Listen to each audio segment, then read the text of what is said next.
ప్రార్థన చేస్తున్నాను. ప్రేమ కలిగిన తండ్రి, నీకు వందనాలు చెల్లిస్తున్నాను ప్రభా. మరో ఆదివారాన్ని, పునరుత్థాన దినాన్ని మాకు ఇచ్చినందుకు ఈ వందనాలు చెల్లిస్తున్నాను ప్రభా. ఇంతవరకు ప్రభా నేను కాపాడుతూ రోజుల్ని నెలల్ని దాటింపజేస్తున్నందుకు ఈ వందనాలు ప్రభా. మరో పునరుద్ధాన దినాన్ని ఈ సన్నిధిలో గడపడానికి మాకు ఇచ్చినందుకు ఈ వందనాలు ప్రభా. కొంత సమయం నీ సన్నిధి మాతో ఉంచండి, నీ నడిపింపును మాతో ఉంచండి. మీ శక్తిని, ప్రభావాన్ని ఈ సన్నిధిలో ఉన్న ప్రసన్నత అనుభవించినట్లుగా మమ్మల్ని నింపండి ప్రభా. బలమైన రీతిలో మా మధ్యలోనికి రండి. ఈ ప్రభావము యొక్క శక్తి మేము అనుభవించడానికి దేవా కనికరం చూపించండి దేవా. ఈ సన్నిధిలో ఉన్న సంతోషముతో, ఈ సన్నిధిలో ఉన్న సుఖశాంతులతో, ఈ సన్నిధిలో ఉన్న ప్రభా నెమ్మదితో, ఆనందముతో, ఆత్మ ఆరాధనతో ప్రభా మా హృదయాలను నింపండి. ముగ్గురు కూడి ఉన్న చోట మీరు ఉంటానన్నారు ప్రభా. మా మధ్యలోనికి వచ్చి మీరు మాతో ఉండండి. మీ బలమైన ప్రభా సన్నిధిని మాతో ఉంచండి. ఆరాధించడానికి కావాల్సిన పాటలు, అందులో ప్రభా మా హృదయము మా ఆత్మ ఏకమై నిన్ను గురించి పాడడానికి సహాయం చేయండి.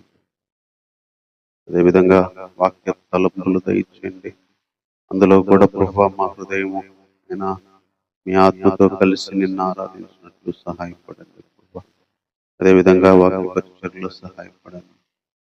సమయం అంతా మీ చేతులుగా అప్పగిస్తున్నాం ప్రభా.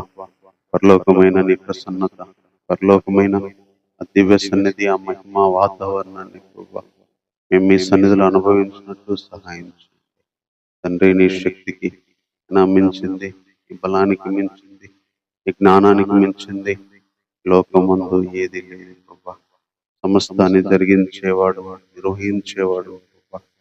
అలాంటి గొప్ప శక్తిని మా మధ్యలో ప్రభా ఉంచండి. శక్తి కలిగిన దేవుణ్ణి మేము ఆరాధించినట్లు మీరు మాతో ఉండి నడిపించమని కోరుకుంటున్నాం. ఈ ప్రార్థన మా రక్షకుడైన యేసుక్రీస్తు వారి నామములోనే ప్రార్థించి వేడుకుంటున్నాము. ఆమేన్.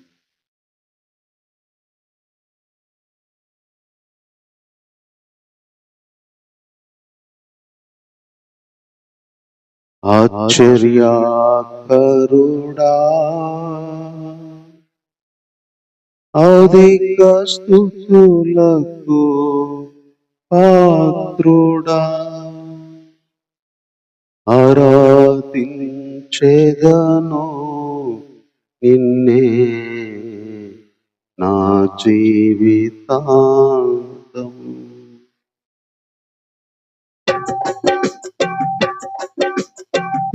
ఆశ్చర్యకరుడా,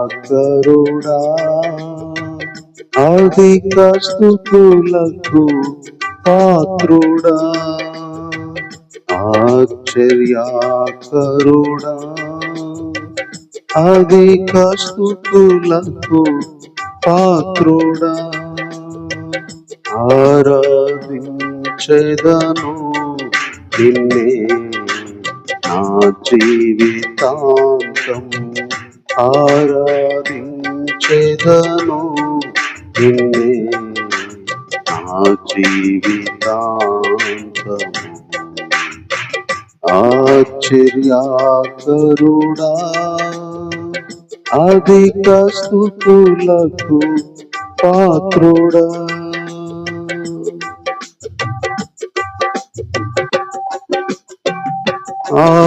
ఆరాధించెదను ఆత్మస్వరూపుడా, అతిశయించెదను సిలువే నా విలువని, ఆరాధించెదను ఆత్మస్వరూపుడా, అతిశయించెదను సిలువే నా విలువని, నేసెదను నీదు నీడను. నీ సేద తీరుదును నీరు నీడలో. ఆశ్చర్యకరుడా అధిక స్తుతులకు పాత్రుడా ఆరాధించెదను నిన్నే నా జీవితాంతం ఆరాధించెదను నిన్నే నా జీవితాంతము. ఆశ్చర్యకరుడా అధిక స్తుతులకు పాత్రుడా మహిమ పరచెదను మహిమ స్వరూపుడా ప్రాణాత్మ దేహములతో స్తుతియాగము చేయుచు మహిమ పరచెదను మహిమ స్వరూపుడా ప్రాణాత్మ దేహములతో స్తుతియాగము చేయుచు సర్వము నీ వలననే కలిగి ఉన్నవని సర్వము నీ వలననే కలిగి ఉన్నవని. ఆశ్చర్యకరుడా అధిక స్తుతులకు పాత్రుడా ఆరాధించెదను నిన్నే నా జీవితాంతం ఆరాధించెదను నిన్నే నా జీవితాంతము.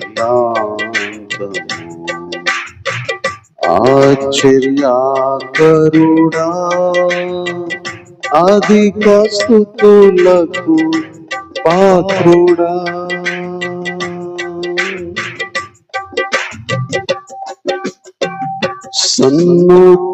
సన్నుతించెదను కీర్తనీయుడా ఆర్భటించెదను ఉత్సాహగానములతో సన్నుతించెదను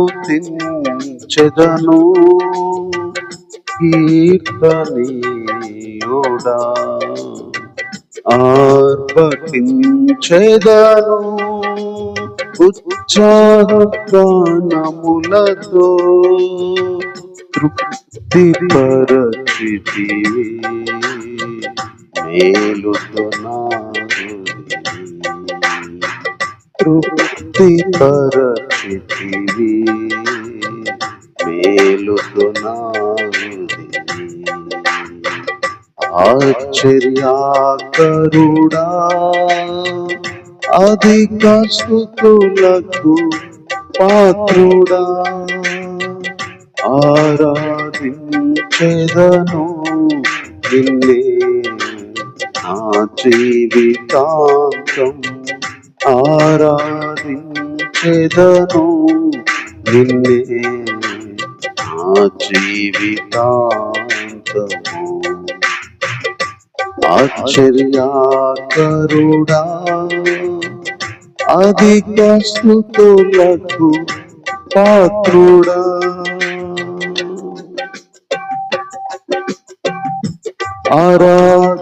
ఆరాధించెదను ఆత్మస్వరూపుడా అతిశయించెదను సిలువే నా విలువని ఆరాధించెదను ఆత్మస్వరూపుడా అతిశయించెదను సిలువే నా విలువని నే సేదీరుదును నీరు నీడలో నీ సేద తీరుదును ఏదో నీడలో ఆశ్చర్యకరుడా అధిక స్తుతులకు పాత్రుడా ఆరాధించెదను నిన్నే నా జీవితాంతము ఆరాధించెదను నిన్నే నా జీవితాంతము ఆశ్చర్యకరుడా అధిక స్తుతులకు పాత్రుడా మహిమ పరచెదను మహిమ స్వరూపుడా ప్రాణాత్మ దేహములతో స్తుతియాగము చేయుచు మహిమ పరచెదను మహిమ స్వరూపుడా ప్రాణాత్మ దేహములతో స్తుతియాగము చేయుచు సర్వము నీ వలననే కలిగి ఉన్నవనే సర్వము నీ వలననే కలిగి ఉన్నవనే ఆశ్చర్యకరుడా అధిక స్తుతులకు పాత్రుడా ఆరాధించెదను నిన్నే నా జీవితాంతము ఆరాధించెదను నిన్నే నా జీవితాంతము ఆశ్చర్యకరుడా అధిక స్తుతులకు పాత్రుడా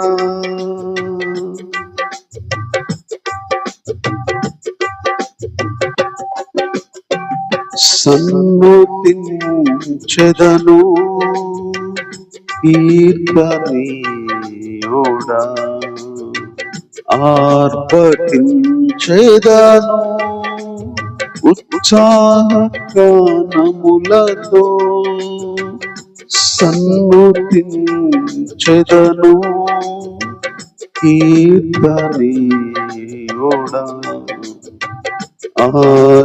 ఆర్భటించెదను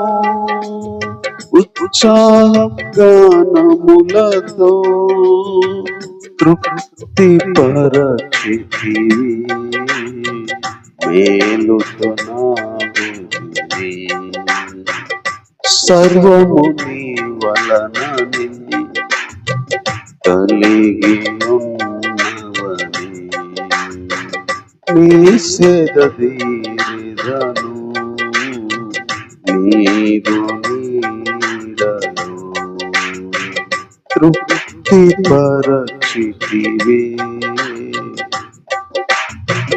మేలుతో నాగుదివి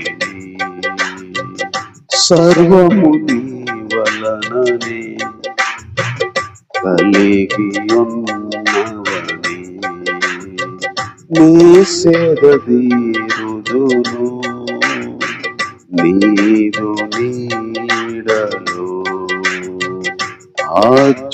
ఆశ్చర్యకరుడా అధిక స్తుతులకు పాత్రుడా ఆరాధించెదను నిన్నే నా జీవితాంతము ఆరాధించెదను నిన్నే నా జీవితాంతము ఆశ్చర్యకరుడా అధిక స్తుతులకు పాత్రుడా ఆశ్చర్యకరుడా అధిక స్తుతులకు పాత్రుడా.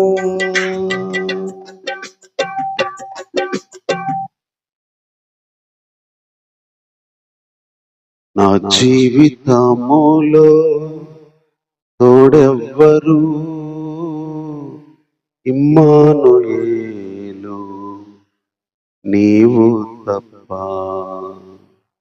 నీవు నాకుండగా ఏదియో నాకు అక్కరలేదు.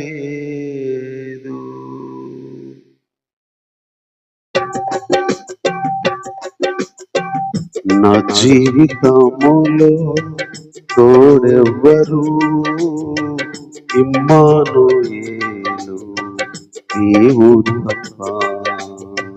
నా జీవితములో తోడెవ్వరు, ఇమ్మానుయేలు నీవు తప్ప.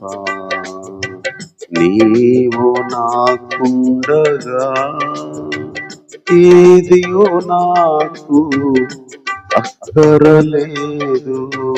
నీవు నాకుండగా ఏదియో నాకు అక్కరలేదు. నీవే ప్రాణం, నీవే ధ్యానం, బ్రతుకంత నీ కోసమే. ఈ బ్రతుకంత నీ కోసమే. నీవే ప్రాణం, నీవే సర్వం, బ్రతుకంత నీ కోసమే. ఈ బ్రతుకంత నీ కోసమే. నా జీవితములో తోడెవ్వరు, ఇమ్మానుయేలు నీవు తప్ప.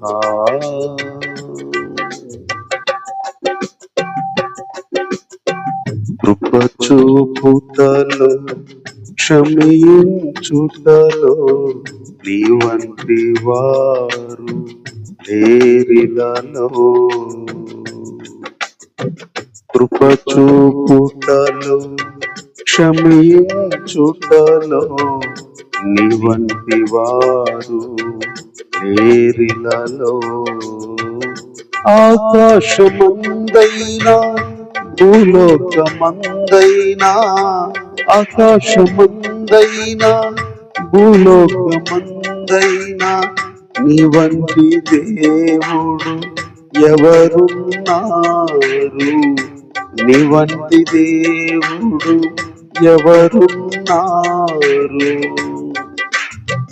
నా జీవితములో తోడెవ్వరు, ఇమ్మానుయేలు నీవు తప్ప. నీవు నాకుండగా ఏదియో నాకు అక్కరలేదు. నీవే ప్రాణం, నీవే సర్వం, బ్రతుకంత నీ కోసమే. ఈ బ్రతుకంత నీ కోసమే. నా జీవితములో తోడెవ్వరు, ఇమ్మానుయేలు నీవు తప్ప. జీవ కిరీటము నాకిచ్చుటకై యోగ్యత లేని నన్ను పిలచినావు. జీవ కిరీటము నాకిచ్చుటకై యోగ్యత లేని నన్ను పిలచినావు. నీ సంకల్పమే నాలో నెరవేర్చి, నీ సంకల్పమే నాలో నెరవేర్చి, నీ యోచనలే స్థిరపరచుచున్నావు. నీ యోచనలే స్థిరపరచుచున్నావు. ఈ సంకల్పమే నాలో నెరవేర్చి నీ యోచనలే స్థిరపరచుచున్నావు. నీ యోచనలే స్థిరపరచుచున్నావు. నా జీవితములో తోడెవ్వరు, ఇమ్మానుయేలు నీవు తప్ప. నీవు నాకుండగా ఏదియో నాకు అక్కరలేదు. నీవే ప్రాణం, నీవే సర్వం, బ్రతుకంత నీ కోసమే. ఈ బ్రతుకంత నీ కోసమే. నీవే ప్రాణం, నీవే సర్వం, బ్రతుకంత నీ కోసమే. ఈ బ్రతుకంత నీ కోసమే. నా జీవితములో తోడెవ్వరు, ఇమ్మానుయేలు నీవు తప్ప.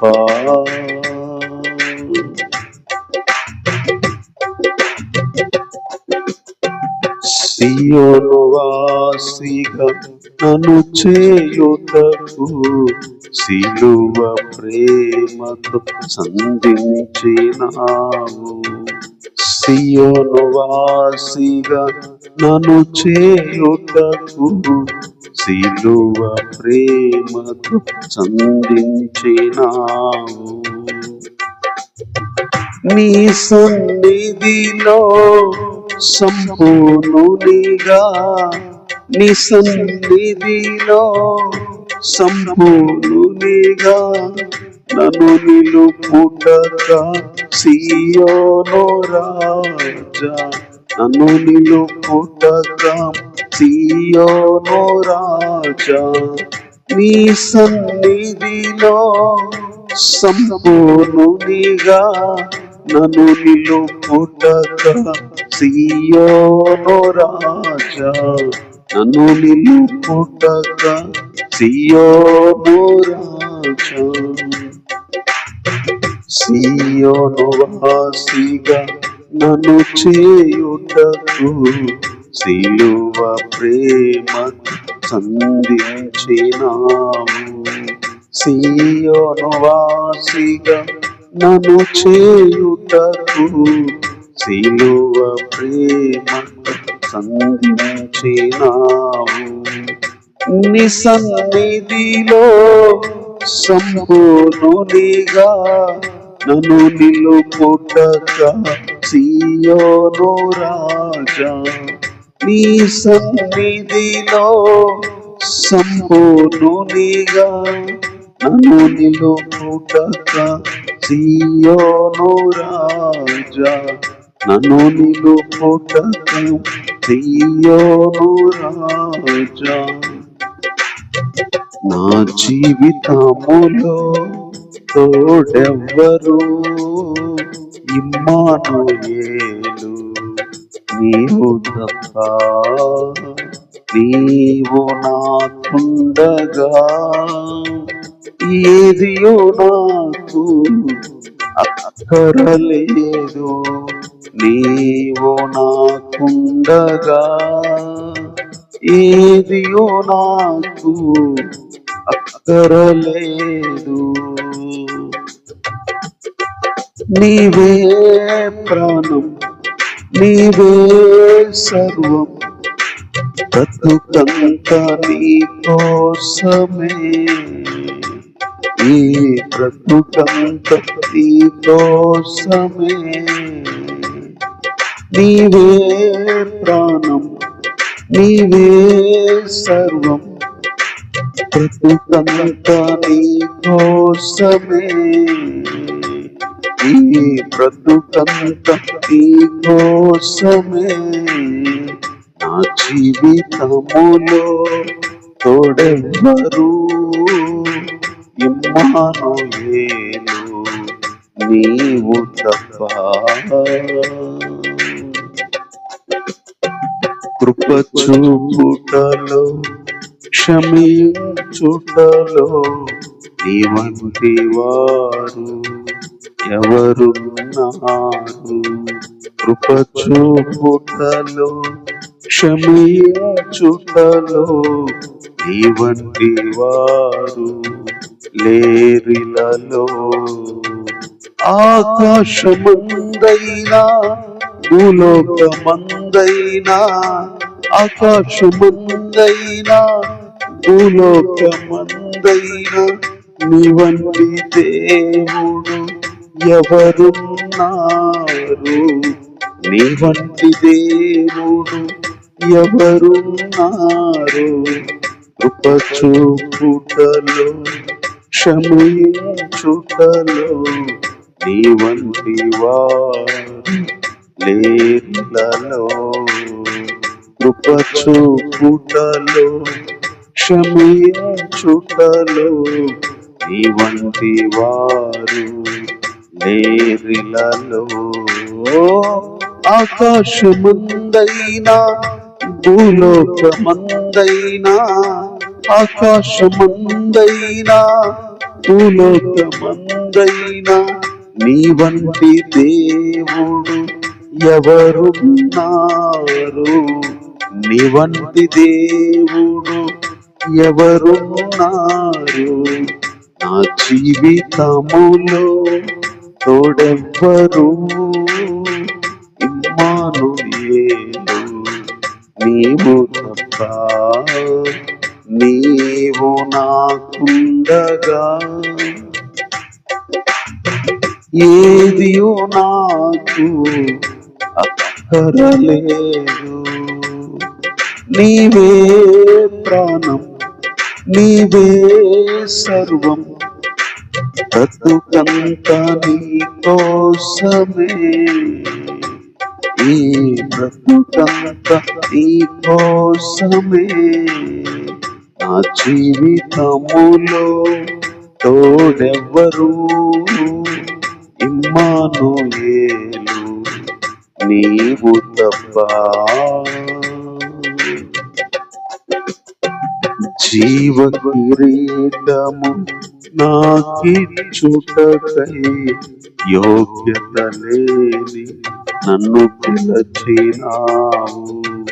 జీవ కిరీటము నాకిచ్చుటకై యోగ్యత లేని నన్ను పిలచినావు. నీ సంకల్పమే నాలో నెరవేర్చి, నీ సంకల్పమే నాలో నెరవేర్చి, నీ యోచనలే స్థిరపరచుచున్నావు. నీ యోచనలే స్థిరపరచుచున్నావు. నీ సంకల్పమే నాలో నెరవేర్చి, నీ యోచనలే స్థిరపరచుచున్నావు. నీ యోచనలే స్థిరపరచుచున్నావు. నీ సన్నిధిలో సంపూర్ణునిగా నన్ను నిలుపుటగా సియోను రాజా. నీ సన్నిధిలో సంపూర్ణునిగా నన్ను నిలుపుటగా సియోను రాజా. ఆకాశమందైనా భూలోకమందైనా నీ వంటి దేవుడు ఎవరున్నారు? ఆకాశమందైనా భూలోకమందైనా నీ వంటి దేవుడు ఎవరున్నారు? నీ వంటి దేవుడు ఎవరున్నారు? నా జీవితములో తోడెవ్వరు, ఇమ్మానుయేలు నీవు తప్ప. నా జీవితములో తోడెవ్వరు, ఇమ్మానుయేలు నీవు తప్ప. నీవు నాకుండగా ఏది నాకు అక్కరలేదు. నీవు నాకుండగా ఏది నాకు అక్కరలేదు. నీవే ప్రాణం, నీవే సర్వం, బ్రతుకంతా నీ కోసమే. ఈ బ్రతుకంతా నీ కోసమే. నీవే ప్రాణం, నీవే సర్వం, బ్రతుకంతా నీ కోసమే. ఈ బ్రతుకంతా నీ కోసమే. నా జీవితములో తోడెవ్వరు, ఇమ్మానుయేలు నీవు తప్ప. నా జీవితములో తోడెవ్వరు, ఇమ్మానుయేలు నీవు తప్ప.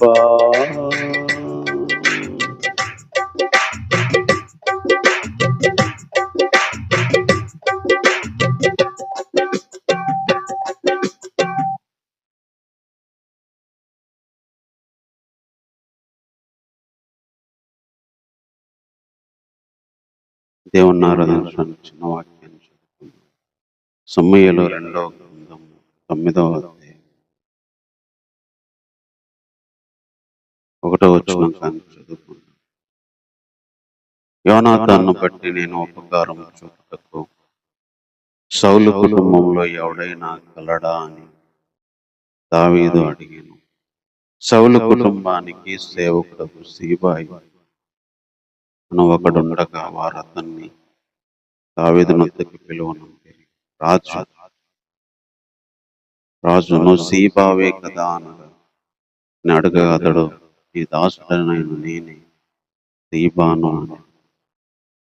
రాజు, యెహోవా నాకు దయ చూపినట్లుగా నేను ఉపకారం చేయుటకు సౌలు కుటుంబంలో ఎవడైనా ఒకడు శేషించి ఉన్నాడా అని అతన్ని అడగగా సీబా, యోనాతానుకు కుంటి కాళ్ళు గల కుమారుడొకడు ఉన్నాడని రాజుతో మనవి చేశాను. చిన్న మాట ప్రార్థన చేసుకున్నాం. ప్రేమ కలిగిన తండ్రి, కొన్ని తలంపులు నేను ఆరాధించడానికి నీ వాక్యంలో నుంచి మాకు దయచేయండి. తద్వారా మా హృదయం నీ వాక్యం చేత కరిగించబడి స్థిరపరచబడి ప్రభా నిన్ను హృదయపూర్వకంగా ఆరాధించడానికి మమ్మల్ని సిద్ధపరచండి. ఈ ప్రార్థన మా రక్షకుడైన యేసుక్రీస్తు వారి నామములో ప్రార్థించి వేడుకుంటున్నాము తండ్రి. ఆమేన్. చదువుకున్న ఈ మాటల్లో మరి దావీదు ఎన్నో సంవత్సరాలు సౌలుతో పారిపోయి, సౌలు చచ్చిపోయిన తర్వాత మరి ఫస్ట్ హెబ్రోనులో యూదావారికి రాజు అయ్యాడు. తర్వాత మరి ఇశ్రాయేలు ప్రజలందరికీ రాజు అయ్యాడు. అందరి మీద రాజు అయిన తర్వాత సౌలు కుటుంబము మరి వాళ్ళ కుటుంబంలో ఎవరైనా ఉన్నారా అని మేలు చేయడానికి అని చెప్తాడు. ఎందుకంటే అప్పటికే సౌలు కుటుంబం అంతా చనిపోయారు. సౌలు రాజ్యం అంతా పోయింది. సౌలు యొక్క మరి పరిపాలన అంతా ముగిసింది. ఇప్పుడు దావీదు రాజు అయ్యాడు. దావీదు రాజ్యం వచ్చేసింది. మొత్తం దావీదు జనాలు. కానీ మరి యోనాతాను దావీదు యొక్క ప్రాణ స్నేహితుడు బతుకున్నప్పుడు యోనాతాను యుద్ధంలో చనిపోతాడు. తన ప్రాణ స్నేహితుడి కోసము మరి ఉపకారం చేయడానికి మరి ఎవరన్నా సౌలు కుటుంబంలో బతికి ఉన్నాడా అని సీబా అనే ఒక దాసుడు ఉంటే అతన్ని పిలిచి అడిగితే యోనాతానుకు కుంటి కాళ్ళు కలవు కుమారుడు ఉన్నాడు అని చెప్తాడు. మరి అతడు ఎక్కడున్నాడంటే లోదేబార్లో ఉన్నాడు అని చెప్తాడు. రాజు ఏం చేస్తాడంటే ముగ్గురు మనుషులను పంపించి ఆ లోదేబార్లో ఉన్న మరి ఆ యొక్క మెఫీబోషెతుని ఇక్కడికి తీసుకొని వస్తారు. అప్పుడు ఆ రోజుల్లో మెఫీబోషెతు చెప్తాడు, సౌలు కుమారుడైన యోనాతానుకు పుట్టిన మెఫీబోషెతు దావీదు నొద్దకు వచ్చి సాగిలపడి నమస్కారం చేయనప్పుడు నమస్కారం చేయగా దావీదు మెఫీబోషెతు అని అతను పిలిచినప్పుడు అతడు, నీ చిత్తము, నీ దాసుడైన నేను ఉన్నాను అని. అందుకు దావీదు, నువ్వు భయపడొద్దు, నీ తండ్రి అయిన యోనాతాను నిమిత్తం నిజంగా నేను నీకు ఉపకారం చూపి నీ పితరుడైన సౌలు భూమి అంతయు నీకు మరలా ఇప్పింతును. నీవు సదాకాలము నా బల్ల యొద్దనే భోజనము చేయదు అని సెలవీయగా అతడు నమస్కరించి, చచ్చిన కుక్క వంటి వాడనైన నా ఎడల నీవు దయచూపుటకు నీ దాసుడకు నేను ఎంతటి వాడను అనేను. అప్పుడు రాజు సౌలు సేవకుడైన సీబాను పిలిపించి, సౌలునకు అతని కుటుంబం కలిగిన సొత్తంతటి ఈ యజమాని కుమారునికి నేను ఇప్పించి ఉన్నాను. కాబట్టి నీవు నీ కుమారులు నీ దాసులు అతని కొరకు ఆ భూమి సాగుబడి చేసి ఈ యజమాని కుమారునికి భోజనము ఆహారం కలిగినట్లు నువ్వు దాని పంట తేవాలి. నువ్వు యజమాని కుమారుడైన మెఫీబోషెతు ఎల్లప్పుడూ నా బల్ల యొద్దనే భోజనము చేయనని సెలవిచ్చాను. అప్పుడు దావీదు మరి యోనాతాను పుట్టిన ఈ పిల్లోడిని తీసుకొని వచ్చాడు. ఈ మెఫీబోషెతు కుంటి కాళ్ళు కలిగిన వాడు. అతన్ని తీసుకొని వచ్చినప్పుడు రాజు అడుగుతాడు, నువ్వేనా మెఫీబోషెతు అంటే, అవునయ్యా నీ చిత్తం అంటాడు. అన్నప్పుడు నువ్వు నాకు సదాకాలం ఇక్కడే భోజనం చేస్తావు, నీ పొలమంతా నీకు ఇప్పిస్తాను, మీ తాత మీ నాన్న మరి వాళ్ళదంతా నీకు వెనక్కి తప్పిస్తాను అంటే ఒక మాట అన్నాడు, చచ్చిన కుక్క వంటి వాడనైన నా ఎడల మీరు ఇంత ఉపకారం చేయడానికి నీ దాసుడు ఎంతటి వాడు.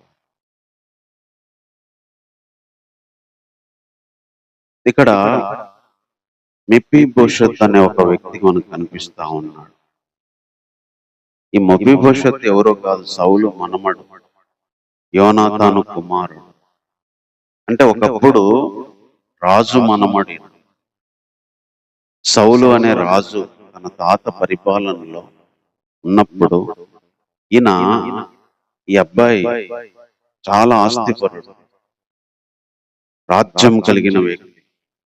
ఈ మెఫీబోషెతు మంచి కుటుంబంలో ఉన్నవాడు, రాజ్యంలో ఉన్నవాడు, రాజ్య కుటుంబానికి సంబంధించిన వాడు. యోనాతాను తర్వాత బహుశా రాజు కూడా అయ్యేవాడేమో వాళ్ళు బతుకుంటే. కానీ రాజ్యం పోయింది. సౌలు యుద్ధంలో చచ్చిపోయాడు, వాళ్ళ నాన్న అయిన యోనాతాను యుద్ధంలో చచ్చిపోయాడు. పాపం వీళ్ళు కూడా పరిగెత్తుతా ఉంటే ఒక మరి ఆ పని మనిషి ఈ అబ్బాయిని ఎత్తుకొని పరిగెత్తుతా ఉంటే మరి కింద పడి కాళ్ళు ఎదిగిపోతాయి. అట్లా బతుకుతున్నాడు ఈ మెఫీబోషెతు.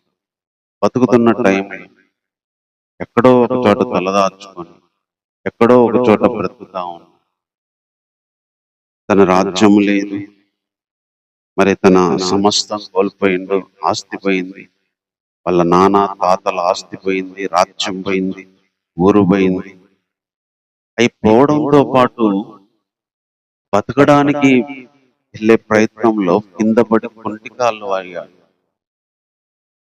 ఇతని పరిస్థితి మనం ఆలోచన చేస్తే, రాజ్యం లేదు, తండ్రుల ఆస్తి పోయింది, మరి ఆ ఊరు లేదు, ఆ పట్టణం లేదు. సౌలు ఉన్నప్పుడు అన్నీ ఉన్నాయి.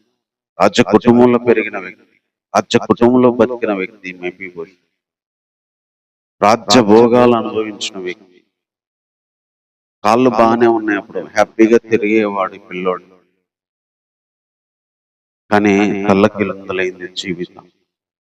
జీవితం మారిపోయింది. ఒకే రోజు తాత నాన్న ఇద్దరు చనిపోయారు.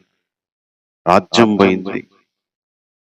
మరి బతకడానికి కూడా అవకాశం లేక మరి పని మనిషి దాది ఎత్తుకొని వెళ్తుంటే కింద పడి కాళ్ళేరు. అంటే ఇతని బాధ వర్ణనాతీతం అన్నమాట. ఇతడు ఏదో కుంటోడు బయట ఉంటే తీసుకొచ్చి దావీదు హెల్ప్ చేయలేదు. రాజ్య కుటుంబంలో రాజ్యాన్ని కలిగి, ఆస్తిని కలిగి, గౌరవాన్ని కలిగి, రాజభోగాలు కలిగి, మంచి కాళ్ళు తిరగగలిగి, ఆ రాజ్యమంతా పిల్లోడు తిరిగేవాడేమో అప్పుడు ఆడుకుంటాడానికి. ఒక ఉన్నతమైన స్థితి కలిగిన వ్యక్తి, ఒక ఉన్నతమైన కుటుంబంలో బతికిన వ్యక్తి, ఒక ఉన్నతమైన ఆస్తి మరి ఆ ఐశ్వర్యాలు కలిగిన వ్యక్తి. కానీ ఒకరోజు జీవితం కళ్ళ కిందలైంది. ఒకరోజు యుద్ధంలో నాన్న తాత చనిపోయారు. రాజ్యం పోయింది, ఆస్తి క్రమక్రమంగా పోయింది. బతకడానికి కూడా చేతగాక ఎవరో దాది ఎత్తుకొని పోతుంటే కింద పడి కాళ్ళు కూడా ఎరిగిపోయి. ఈరోజు ఈ వ్యక్తి జీవితం ఎంత దయనీయమైందంటే అన్ని కోల్పోవడం ఒక ఎత్తు అయితే చివరికి తను నడవగలిగే స్థితి కూడా లేకుండా పోయింది. రాజ్యం పోయింది, ఆస్తి పోయింది, తాత చనిపోయాడు, నాన్న చనిపోయాడు. మరి వాళ్ళ అమ్మ కూడా ఉందో లేదో మనకు తెలియదు. ఒక పక్క రిలేషన్లు పోయినాయి, ఆస్తి పోయింది, మరి బంధువులు కోల్పోయాడు, అన్నీ పోయినాయి. అట్టొకట బతుకుదాం అంటే కనీసం కాళ్ళు కూడా లేదు, కాళ్ళు పోయి. ఒక వ్యక్తికి ఇన్ని ఒకేసారి కోల్పోతే ఆ వ్యక్తి బాధ వర్ణన. మెఫీబోషెతు యొక్క పరిస్థితి అది. సర్వం కోల్పోయిన వ్యక్తి, సర్వం కోల్పోయిన వ్యక్తే కాదు, కనీసం ఇప్పుడు కాళ్ళతో లేచి కూడా బ్రతకడానికి ఏమి చేయలేని పరిస్థితి. సరే పోయినాయి, అట్లా పోయినాయి, కనీసం బతకడానికి కూడా తనంతట తాను లేచి పని చేసుకోలేని పరిస్థితి, తనంతట తను నిలబడలేని పరిస్థితి, నడబడలేని పరిస్థితి. ఎవరో తీసుకెళ్ళాలి, ఎవరో నడిపియాలి, ఎవరో పెట్టాలి, అలా తినే పరిస్థితి.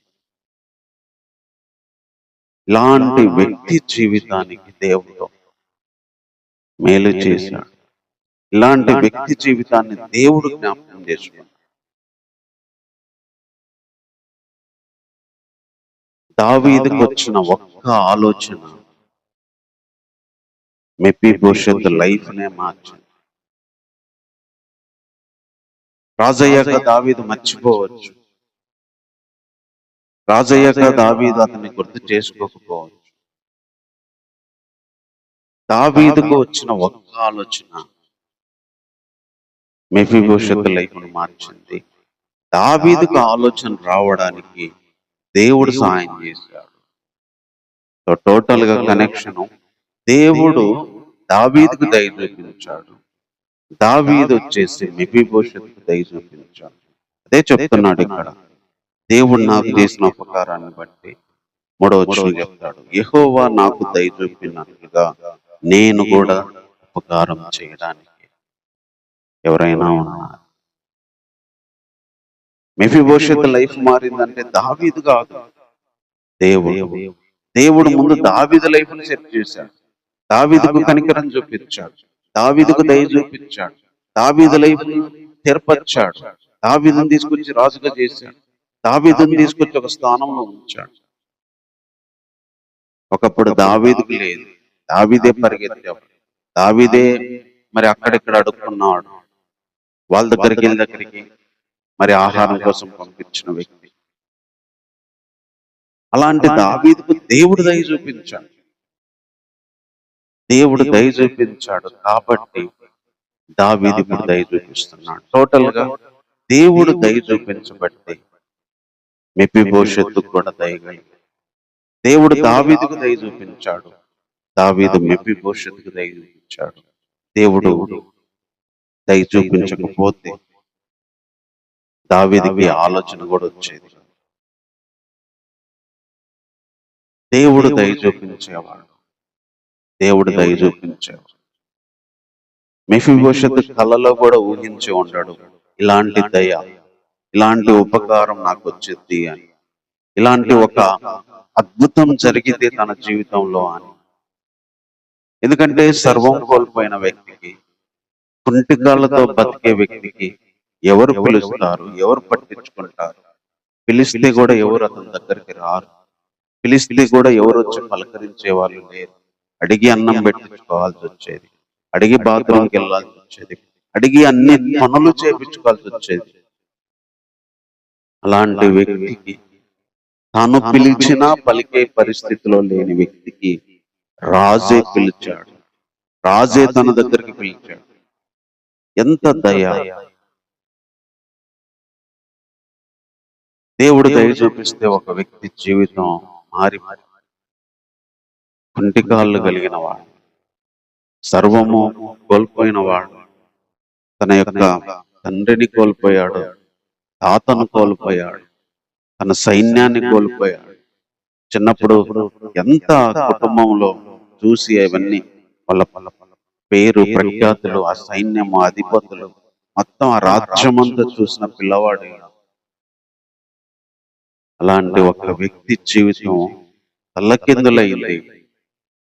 అయినా కూడా దేవుడు అలాంటి వ్యక్తి మళ్ళీ దయ చూపించడానికి దావీదుకు ఆలోచన ఇచ్చాడు. ముందు దావీదును ఆ స్థానంలో ఉంచాడు. ఈరోజు మనం ఎందుకు దేవుణ్ణి ఆరాధించాలంటే, మెఫీబోషెతు లాగా కూడా మన జీవితం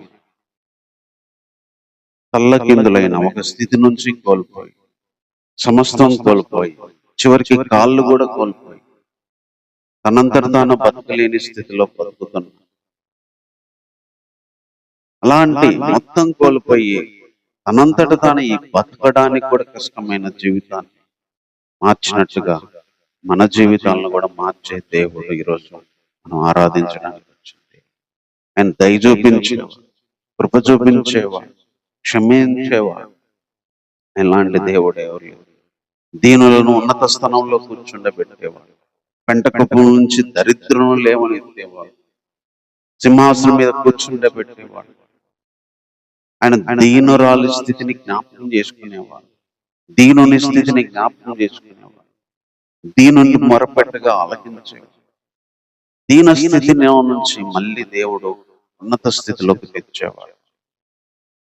ఎక్కడో ఏదో ఊర్లో బతుకుతున్న ఈ వ్యక్తిని రాజుండే ఊర్లో, రాజుండే ఇంట్లో, రాజు తినే భోజనం దగ్గరికి తీసుకొచ్చారు. నిజంగా ఇది అద్భుతమే, నిజంగా ఇది ఆశ్చర్యం. దేవుడు దయ చూపిస్తే ఒక వ్యక్తి జీవితం అది ఎంత మరి అట్టడికి వెళ్ళిపోయినా కూడా మారిపోతుంది. అందుకు మెఫీబోషెతు విషయంలో దేవుడు చూపించింది. దావీదుకు దేవుడు ఏర్పాటు చేసి దావీదు ద్వారా హెల్ప్ చేశాడు మెఫీబోషెతు.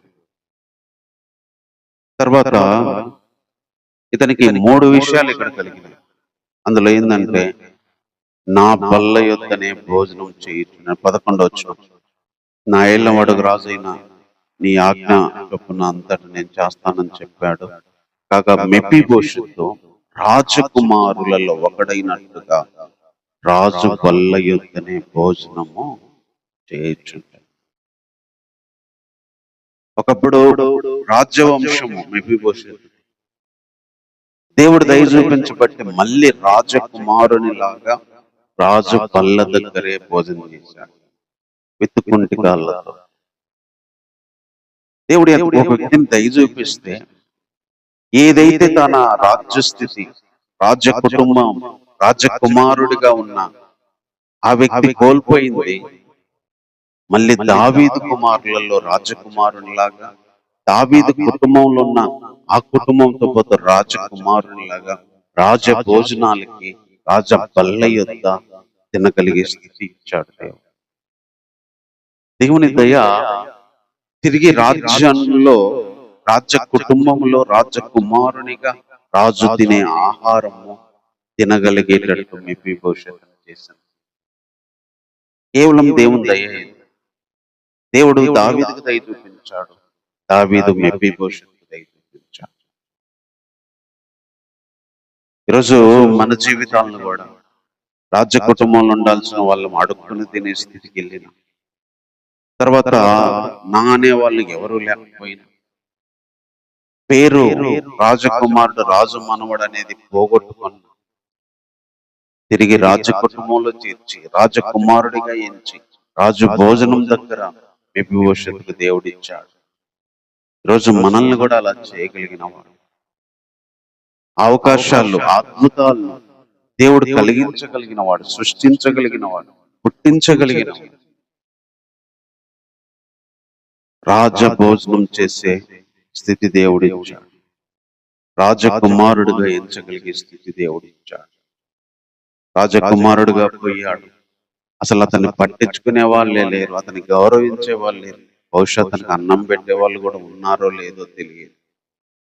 అలాంటి స్థితి నుంచి మెఫీబోషెతును రాజకుమారుడిగా అందరు చూసే విధంగా, రాజు బల్ల దగ్గర తినే విధంగా ఆ గౌరవము, ఆ పేరు, ఆ స్థానాన్ని దేవుడు తిరిగి ఇచ్చాడు. ఈరోజు మన స్థితి ఏదైనా, ఆ స్థితి కోల్పోయిన దాని విషయంలో, ఆ పేరు కోల్పోయిన దాని విషయంలో, ఆ యొక్క కుటుంబం కోల్పోయిన దాని విషయంలో, ఆ గౌరవం, ఆ ప్రేమ కోల్పోయిన దాని విషయంలో మెఫీబోషెతుకు చేసినట్టుగానే దేవుడు దయ చూపిస్తే మనకు కూడా చేయగలిగిన వాడు, ఆయన దయ చూపించగలిగిన వాడు. తర్వాత మెఫీబోషెతుకు ఏం జరిగిందంటే, మెఫీబోషెతునకు ఒక చిన్న కుమారుడు ఉండేను, వాని పేరు మీకా. మరియు సీబా ఇంటిలో ఉన్న కాపురం ఉన్న వారందరూ మెఫీబోషెతునకు దాసులుగా ఉన్నారు. ఇది కూడా అద్భుతమే. ఇక్కడ ఏం జరిగిందంటే మళ్ళీ యజమానుడయ్యాడు. అసలు ఇతనికి బతికే స్థితి లేదు, ఏ ఆస్తి ఇతనికి లేదు, లోదేబార్లో ఉన్నప్పుడు ఏ ఇల్లు లేదు, ఏ తిండి లేదు, అతని కింద పనోళ్ళు ఎవరూ లేరు. కానీ ఇక్కడ సీబాకు 18 మంది కుమారులు, సీబా వీళ్ళందరూ మెఫీబోషెతు యొక్క పొలం చేసి మెఫీబోషెతు దగ్గరకు వచ్చి మొత్తం అప్పచెప్పే పని దావీదు ఏర్పాటు చేశాడు. దానివల్ల మళ్ళీ యజమానుడయ్యాడు, తన కింద పనులను పెట్టుకోగలిగాడు. వాళ్ళు వచ్చి తనకి పంట పొలం మొత్తం లెక్కలు చెప్పగలిగే స్థితి ఇచ్చాడు. మొట్టమొదటిది మన రాజకుమారుడిగా రాజన భోజనం దగ్గర, రాజ బల్ల దగ్గర ఆ స్థానం మళ్ళీ తెచ్చాడు రాజ కుటుంబానికి. మళ్ళీ యజమానుడయ్యే హక్కు ఇచ్చాడు. పొలాలన్నీ తిరిగి వచ్చి, ఆస్తంతా తిరిగి వచ్చి, దానికి పనిచేసే వాళ్ళు ఇచ్చాడు. పనిచేసే వాళ్ళు సీబా, దాని కుటుంబం మొత్తము మెఫీబోషెతుకు దాసులుగా ఉంది. దేవుడు దయ చూపిస్తే దాసునిగా ఉన్న ఈ వ్యక్తి యజమానుడయ్యాడు. ఇతని కింద దాసులు పనిచేసే స్థితి వచ్చింది. దేవుడు మనం ఒకరికి దాసులుగా ఉన్న స్థితి నుంచి యజమానులయ్యే స్థితి వరకు తీసుకురాగలిగిన వాడు. లోదెబార్లో ఉన్నప్పుడు ఒకళ్ళ ఇంట్లో ఉండి వాళ్ళు పెడితే తిని, వాళ్ళు ఇస్తే తాగి బతికిన ఈ వ్యక్తికి ₹1 కూడా సంపాదించుకోలేక ఆ కుంటికాళ్ళతో అట్టే బతికి ఆ వ్యక్తికి ఒక యజమానుడయ్యగలిగే స్థితి, తన కింద పనిచేసగలిగే స్థితిని దేవుడు ఇచ్చాడు. ఈరోజు దేవుడు దయ చూపిస్తే మన స్థితిని కూడా అలా చేయగలడు. దాసుని స్థితి నుంచి యజమానుని స్థితి, ఏమి చేయలేని స్థితి నుంచి పని చేపించగలిగే స్థితి, ఏమి సంపాదించలేని స్థితి నుంచి సంపాదించి అనేకులకు పెట్టగలిగే స్థితి ఇచ్చాడు. వాళ్ళు చేసి పెట్టిన దాంట్లో వాళ్ళకి జీతం ఇచ్చి పని చేయగలిగే స్థితి మెఫీబోషెతు. తర్వాత ఇంకొక మాట ఇక్కడ చెప్తున్నాడు, మెఫీబోషెతు యెరూషలేములోనే కాపురం ఉండి సదాకాలము రాజుకు బల్ల యొద్ద భోజనం చేయుచుండెను. అతని కాళ్ళు 2 ఉండేవి. ఇంకా సదాకాలము యెరూషలేములోనే ఉన్నాడు, కాపురం ఉన్నాడు, రాజు బల్ల దగ్గరే భోజనం చేస్తా ఉన్నాడు. అతని కాళ్ళు 2 ఉండేవి. అంటే కుంటి కాళ్ళు రాలేదు కానీ మిగతా అన్ని దేవుడు ఇచ్చాడు. కొన్ని మిస్టేక్స్ వల్ల కొన్ని మనం కోల్పోయినప్పుడు ఆ మచ్చలు లేకపోతే ఆ గాయాలు ఆ బాధలు అలా ఉన్నా సరే మిగతా అన్ని దేవుడు మెప్పిపోషించాడు. యెరూషలేములోనే కాపురం ఉన్నాడు, రాజు బల్ల దగ్గరే ఉన్నాడు, రాజు ఇంట్లోనే ఉండగలిగాడు. యెరూషలేములో బ్రతకడానికి దేవుడు అవకాశం ఇచ్చాడు. ఎలా అంటే 2 కాళ్ళు కుంటి. ఈ మాట 2 కాళ్ళు కుంటి. ఎక్కడ కాపురం ఉన్నాడు? యెరూషలేములో. ఎలా కాపురం ఉన్నాడు? రాజకుమారులాగా. రాజు బల్ల దగ్గరే భోజనం, కానీ కాళ్ళు కుంటి. తన లైఫ్ లో ఎప్పుడు బాధపడాల్సిన విషయం. సౌలు చచ్చిపోకపోయినా పారిపోకపోయినా ఇతని కాళ్ళు పోయేవి కాదు. ఇప్పుడు లైఫ్ వచ్చింది, రాజు మళ్ళీ రాజు కుటుంబంలోకి వచ్చాడు, రాజు భోజనానికి వచ్చాడు, సొంత ఊరులోకి వచ్చాడు, సొంత ఊరు బహుశా సొంత ఇల్లు కూడా దావీదు ఏర్పాటు చేసి ఉంటాడు, పొలము అన్ని వచ్చేసి, కానీ కాళ్ళు కుంటి.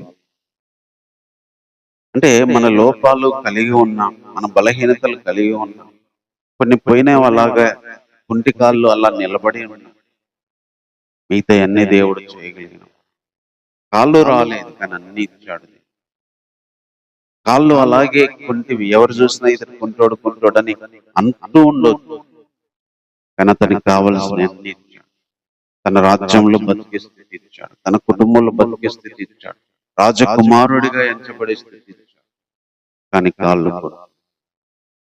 కొన్నిసార్లు దేవుడు మనకి ఇచ్చిన ఉపకారాలు మన జీవితంలో జరిగిన ఆ దెబ్బలు అవి అలాగే నిలబడతాయి, అవి పోవు, అవి మానవు, అవి అలాగే ఉండి కూడా దేవుడు హెల్ప్ చేయగలిగిన. ఇక్కడ తనకు బ్రతకడానికి కావాల్సినన్ని ఇచ్చాడు, కానీ కుంటివాడు. రోజు దేవుడు కూడా అలా చేయగలిగిన. దేవుడు దయ చూపిస్తే ఒక వ్యక్తి జీవితము ఎంత మరి అసలు ఆశ లేని బ్రతుకులో ఉన్నాడు. ఇది నిజంగా అద్భుతం. బైబిల్లో అధ్యాయం రాశారంటే దానికి నిదర్శనం. ఒక వ్యక్తి సర్వము కలిగి అన్ని కోల్పోయినా తనకి ఇంక ఏ ఆశ లేని బ్రతుకులో అద్భుతమైన కబురు వచ్చింది, నువ్వు రావాలి రాజకుటుంబం. ఇలాంటి అద్భుతం దేవుడు మాత్రమే చేయగలిగిన వాడు, దేవుడు మాత్రమే దయ చూపిస్తే జరిగేది. దేవుడు దయ చూపించబట్టే దావీదు జీవితం మారింది. దావీదు ద్వారా దేవుడు మెఫీబోషెత్ జీవితాన్ని కూడా మార్చాడు. తిరిగి తన స్థానాన్ని ఇచ్చాడు, తన రాజ్య కుటుంబాన్ని ఇచ్చాడు, రాజకుమారునిగా పిలిపించుకోవడానికి ఇచ్చాడు, తన పొలాలు ఇచ్చాడు, యజమానుడయ్యే హక్కు ఇచ్చాడు. కుంటిగాడుగా ఉంటూ కూడా ఎన్ని మేళ్లు పొందగలిగాడు. కొన్ని లోపాలు మనలో ఉన్న, బలహీనలో ఉన్న, కొన్నిటిని బట్టి మనల్ని కుంటోడు అన్నట్టు కొన్ని విషయాలను బట్టి జనాలు మాట్లాడినా కూడా దేవుడు దయ చూపిస్తే మిగతా అన్నీ ఇవ్వగలిగిన వాడు. కాబట్టి మాటలు బట్టి కొద్ది నిమిషాలు ఆరాధన. ఇలాంటి గొప్ప దేవుడు ఒక వ్యక్తి జీవితాన్ని ఎలాగైనా మార్చగలిగిన వాడు, ఒక వ్యక్తి జీవితాన్ని ఎక్కడి నుంచి ఎక్కడికి తీసుకురాగలిగిన వాడు. మెఫీబోషెత్ జీవితము, రాజ్యం పోయింది, ఆస్తి పోయింది, నాన్న తాత అందరూ చనిపోయారు, బహుశా వాళ్ళ అమ్మ కూడా లేనట్టుగా ఉంటుంది మనకి. దానికి తోడు కింద పడి కాళ్ళు ఎరిగిపోయినాయి, కుంటోడైపోయాడు. ఒకే రోజు ఇన్ని కోల్పోయి అవన్నీ కోల్పోవడం ఒక ఎత్తు అయితే, కనీసం ఎక్కడికన్నా వెళ్ళి పని చేసుకోవడానికి కూడా లేకుండా అయిపోయింది తన జీవితం. తన యొక్క స్థితి ఘోరమైంది. తన వేదన వర్ణనాతీతం, తన బాధ వర్ణనాతీతం, తన జీవితం వర్ణనాతీతం. అందుకే చచ్చిన కుక్కనయ్యా లాంటి వాడి ఎడల నువ్వు దయ చూపించడానికి నేను ఎంతటి వాడను అన్నాడు. తన జీవితం తనకు తెలుసు, తన స్థితి తనకు తెలుసు. అసలు నేను కుక్కనయ్యా, అది కూడా చచ్చిపోయిన కుక్క. ఎవరు పట్టించుకునే వాళ్ళు లేరు, చూసే వాళ్ళు లేరు, అలకరించే వాళ్ళు లేరు, పట్టించుకునే వాళ్ళు లేరు. పక్కకి వెళ్ళిపోతారు చచ్చిపోయిన కుక్కను చూసి. అలాంటి నా జీవితాన్ని ఇంత దయ చూపించడానికి నేను ఎంతటి వాడను అన్న. ఈరోజు మనం అలాంటి చచ్చిపోయిన కుక్కలాగా ఎంచబడుతున్నా, జీవించబడుతున్నా, చూడబడుతున్నా, దేవుడు దయ చూపిస్తే జీవితాలు మారిపోతాయి. దేవుడు దయ చూపిస్తే పరిస్థితి మారిపోతాయి. దేవుడు దయ చూపిస్తే మారిపోయింది. దావీదు జీవితాన్ని దయ చూపించాడు. ఒకప్పుడు తనకే లేదు, ఎవరినో అడిగి పెట్టించుకునే వ్యక్తి ఈరోజు వేరే వాళ్ళకు పెట్టగలిగే స్థితికి తీసుకొచ్చాడు. వేరే వాళ్ళకు ఉపకారం చేయడానికి తీసుకొచ్చాడు. వేరే వాళ్ళని తన ఇంట్లో పెట్టి పోషించుకోగలిగే స్థితికి తీసుకొచ్చాడు. అరణ్యంలో ఉన్నప్పుడు దావీదు తనతో ఉన్న వాళ్ళ కోసం, ఆహారం కోసం వాళ్ళ నీళ్ళను అడుగుతున్న వ్యక్తి, తనకు ఉపకారం చేయమని వేడుకున్న వ్యక్తి. అలాంటిది ఈరోజు దావీదును దేవుడు దయ చూపించాడు. దావీదు జీవితం మారి, దావీదు ద్వారా దేవుడు మెప్పిభూషితును తన జీవితాన్ని మార్చాడు. చిన్నప్పుడు పడిన బాధ అంతా ఆ రోజు గుర్తు తెచ్చుకుని ఉంటాడు. నేను ఒకప్పుడు రాజ కుటుంబంలోనే రాజభోజనం దగ్గరే తినేవాడిని. మళ్ళీ నా జీవితంలో కూడా ఇలాంటిది వచ్చేది అనుకోలేదు. నా జీవితంలో కూడా ఇలా మళ్ళీ రాజ కుటుంబానికి వస్తానని మెప్పిభూషితు అనుకొని ఉండడు, కళ్ళలో కూడా అనుకొని ఉండడు. ఎందుకంటే అప్పటికి తన కుటుంబం పోయింది, తన తండ్రి అందరు చనిపోయారు. తన రాజ్య కుటుంబానికి వెళ్ళే ఆశ 1% కూడా లేదు అతనికి. కానీ ఇది అద్భుతమే, దేవుడు చూపించిన అద్భుతం. 1% కూడా ఆశ లేని పరిస్థితుల్లో, అసలు ఊహించని పరిస్థితి అది. రాజ కుటుంబానికి, రాజ బల్ల దగ్గరికి, రాజ భోజనం దగ్గరికి అతని జీవితం వచ్చేసింది. దేవుడు దయ చూపించాడు. దేవుడు దయ చూపించాడు. తన పొలాలన్నీ వచ్చేసి దేవుడు దయ చూపించాడు. పనోళ్ళు తన కింద పనిచేసేగలిగే స్థితి, యజమానుడయ్యే స్థితి వచ్చింది. రోజు దావీదు దగ్గర మెఫీబోషెతును చూసినప్పుడు అందరూ గౌరవించేవారు, అందరు అతని గురించి పొగిడేవారు, అతని చులకనగా మాట్లాడేవాడు ఎవరు ఉండరు.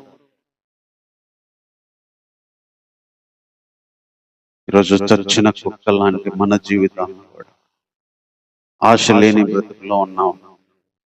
ముందున్న జీవితంలో అన్ని కోల్పోయిన స్థితిలో బతుకుతున్న స్థితిలో ఉన్నాం.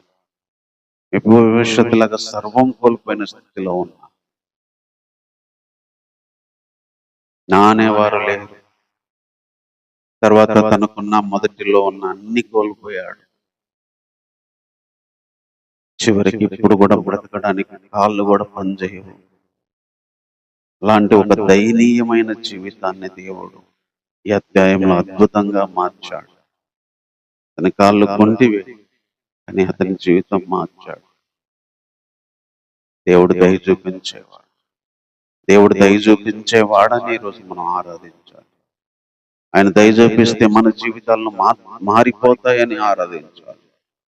ఆయన దయ చూపిస్తే మన స్థితి మారుతుంది, మన యొక్క పిలుపు మారుతుంది, మన యొక్క పేరు మారుతుంది, జీవితమే మారుతుంది, స్థానం మారుతుంది, పదవి మారుతుంది, హోదా మారుతుంది, అన్ని మారుతుంది. కేవలం దేవుని దయ. దేవుడు దయ చూపిస్తే, దేవుడు కృప చూపిస్తే ఏదైనా అవుతుంది. దావీదు జీవితంలో దయ చూపించిన ఆ దేవుడు, మెఫీబోషెతు విషయంలో దయ చూపించిన ఆ దేవుడే ఈరోజు మనం ఆరాధించడానికి, మన జీవితాలను దయ చూపించి మేలు చేయగలిగిన దేవుడు. ప్రేమ కలిగిన తండ్రి, నీకు వందనాలు చెల్లిస్తున్నాను ప్రభా. నిజంగానే ఇలాంటి దేవుడు ఎవరున్నారు ప్రభా? దయ చూపించడంలో ప్రభా నీకు మించి సాటి అయిన వారు లేదు. దయగలిగిన వాడు, నీ దయ వల్లే ఎంతో మంది బ్రతికారు, నీ కృప వల్లే ఎంతో మంది బ్రతికారు. నీ దయ, యువర్ మర్సీ ప్రభా, దీనులను ఉన్నత స్థితిలోనికి తీసుకొచ్చేవాడు. భవిష్యత్తు జీవితానికి సంబంధించిన ఒక ఆలోచనను బైబిల్లో మీరు రాయించినందుకు వందనాలు ప్రభా. రాజ కుటుంబంలో పుట్టి రాజు మనమడిగా పెరిగి రాజు కాబోయే ఆలోచనలతో బతికిన వ్యక్తి ప్రభా. ఒకరోజు జీవితం మారింది నాయన. అందరూ చనిపోయారు దేవా. రాజ్యం పోయింది, ఆస్తి పోయింది, పొలాలు పోయింది. దానికి తోడు నాయన బ్రతకడానికి వెళ్ళే పరుగులో నాయన కుంటివాడయ్యాడు, కాళ్ళు పోయింది. ఇలాంటి ఒక వ్యక్తి జీవితానికి ఇంకా ఏముంటది ప్రభా? కానీ మీరు దయ చూపించారు దేవా. మీరు దయ చూపించబట్టి దావీదు జీవితాన్ని మార్చారు. మీరు దయ చూపించబట్టి మెఫీబోషెతు జీవితాన్ని మార్చారు. ఈరోజు మాకు దయ చూపించే దేవుడు ఉన్నందుకై వందనాలు తండ్రి. అది ఎలాంటి ఆశ లేని పరిస్థితి అయినా ప్రభా, ఎలాంటి స్థితి నుంచి ఎలాంటి స్థితికి వచ్చి ఇంకా మళ్ళీ ఆ స్థితి ఎప్పుడూ రాదు అనే పరిస్థితి అయినా ప్రభా, నువ్వు అనుకుంటేనైనా అదే రాజకుమారుడిగా తీసుకురాగలిగిన వాడు, రాజు భోజనానికి తీసుకురాగలిగిన వాడు, యజమానుడిగా చేయగలిగిన వాడు, తిరిగి ప్రభా పొలాలను ఇప్పించగలిగిన వాడు, కొంటివాడుగా ఉంటూనే మిగతా అన్ని ఇవ్వగలిగిన దేవుడు. ఇవన్నీ అర్థం చేసుకుంటూ నేను ఆరాధించడానికి మాకు ఇచ్చిన తలంపుల కొరకే వందనాలు. ఇదంతా నీ దయ వల్లే ప్రభా. అరణ్యంలో తిరుగుతున్న ఆ వ్యక్తికి మీరు దయ చూపించబట్టి రాజయ్యాడు. ఆ వ్యక్తి దయ చూపించబట్టి మెఫీబోషెతు రాజు కుమారుడిగా ఉంచబడ్డాడు ప్రభా. ఈరోజు దయగలిగిన దేవుడు అని ఆరాధిస్తున్నాం దేవా. నువ్వు దయ చూపిస్తే జీవితాన్ని ఎక్కడి నుంచి ఎక్కడికైనా తీసుకురాగలిగిన దేవుడు ప్రభా. ఎలాంటి పరిస్థితి అయినా కనీసం ఆశ 1% కూడా లేని పరిస్థితిలో నుంచి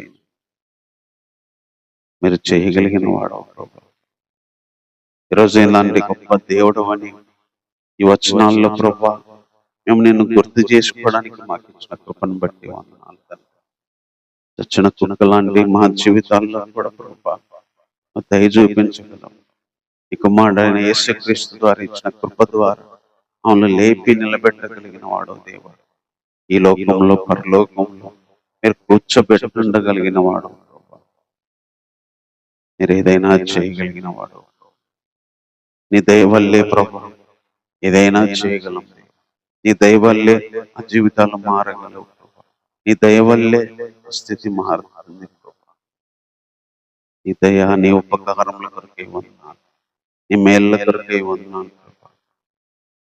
నీ దయ కలిగిన ఈ మాటల కొరకే వందనాలు ప్రభా. ఇలాంటి దేవునికి మేము ఏమిచ్చి రుణాన్ని తీర్చుకోగలం ప్రభా? ఏమిచ్చి నీ రుణాన్ని తీర్చుకోలేక మా జీవితాల్లో కూడా దయ చూపిస్తే మారుతాయన్న ఒక ఆశను ప్రభా ఈరోజు కలిగించినందుకే వందనాలు.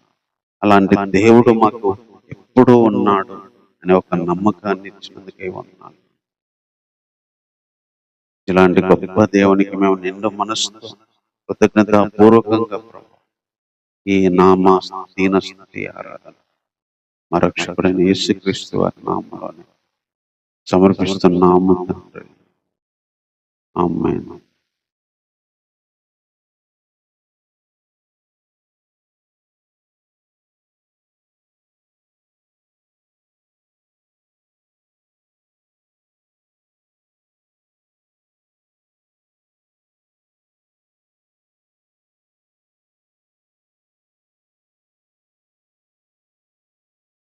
దయగల హృదయుడవు, నీ స్వాస్థ్యమును ఎన్నడు ఎడబాయవు.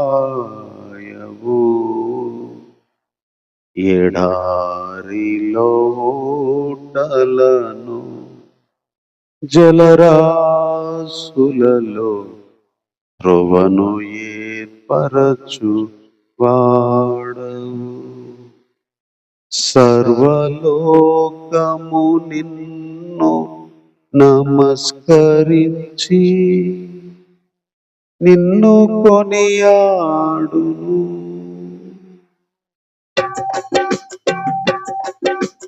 దయగల హృదయుడవు, నీ స్వాస్థ్యమును ఎన్నడు విడబాయవు. ఎడారిలో ఊటలను జలరాశులలో త్రోవను ఏర్పరచువాడవు. సర్వలోకము నీకు నమస్కరించి నిన్ను కొనియాడును. సర్వలోకము నీకు నమస్కరించి నిన్ను కొనియాడును. దయగల హృదయుడవు, నీ స్వాస్థ్యమును ఎన్నడు ఎడబాయవు. సత్యస్వరూపి నీ దివ్య వాక్యమే నాకు జీవమార్గము. సారము వెదజల్లు నీ జాడలే నాకు జీవన గమనము. సత్యస్వరూపి నీ దివ్య వాక్యమే నాకు జీవమార్గము. సారము వెదజల్లు నీ జాడలే నాకు జీవన గమనము. శ్రేష్టమైన ఉపదేశముతో జీవము కలిగిన సంగములో నింపుచున్నావు. దీవెనలతో నన్ను నడుపుచున్నావు సమృద్ధితో. శ్రేష్టమైన ఉపదేశముతో జీవము కలిగిన సంగములో నింపుచున్నావు. దీవెనలతో నన్ను నడుపుచున్నావు సమృద్ధితో. దయగల హృదయుడవు, నీ స్వాస్థ్యమును ఎన్నడు ఎడబాయవు. ఎడారిలో ఊటలను జలరాశులలో త్రోవను ఏర్పరచు వాడవు. సర్వలోకము నీకు నమస్కరించి నిన్ను కొనియాడును. దయగల హృదయుడవు, నీ స్వాస్థ్యమును ఎన్నడు ఎడబాయవు. పరిశుద్ధుడా, నీ దివ్య యోచనలే నాకు ఎంతో ఉత్తమము. పరిశుద్ధుల సహవాసమే నాకు క్షేమాధారము. పరిశుద్ధుడా, నీ దివ్య యోచనలే నాకు ఎంతో ఉత్తమము. పరిశుద్ధుల సహవాసమే నాకు జీవనాధారము. విశ్వాసమందు నిలకడగా నీ రాకడ వరకు మెలకువగా విసుగక నిత్యము ప్రార్థింతును. నిశ్చలమైన నిరీక్ష నిరీక్షణతో విశ్వాసమందు నిలకడగా ఈ రాకడ వరకు మెలకువగా విసుగక ప్రార్థించు నిత్యము నిశ్చలమైన నిరీక్షణతో దయగల హృదయుడవు నీ స్వాస్థ్యమును ఎన్నడు ఎడబాయవు ఎడారిలో ఊటలను జలరాశులలో త్రోవను ఏర్పరచువాడవు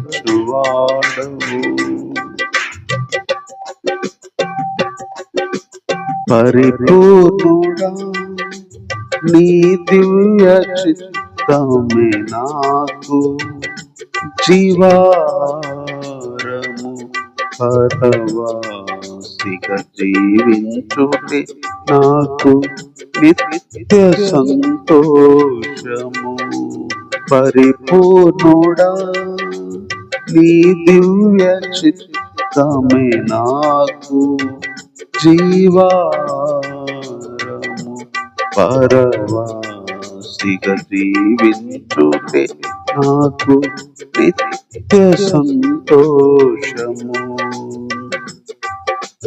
ఆశ్రయమైనది నీ నామమే సజీవమైనది నీ త్యాగమే ఆరాధింతును నా యేసయ్యా నిత్యము కీర్తించు కనపరతును ఆశ్రయమైనది నీ నామమే సజీవమైనది నీ త్యాగమే ఆరాధింతును నా యేసయ్యా నీను నిత్యము కీర్తించు కనపరతును దయగల హృదయుడవు నీ స్వాస్థ్యమును ఎన్నడు ఎడబాయవు ఎడారిలో ఊటలను జలరాశులలో త్రోవను ఏర్పరచువాడవు సర్వలోకము నీకు నమస్కరించి నిన్ను కొనియాడును సర్వలోకము నీకు నమస్కరించి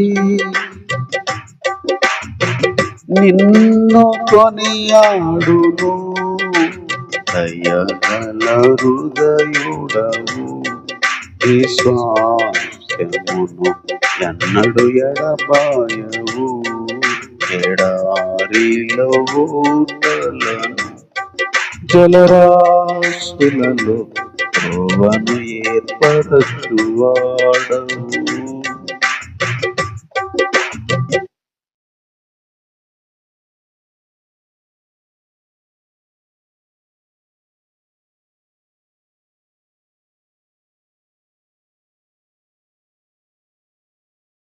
దేవుని వాక్యం కోసమై కీర్తనల గ్రంథం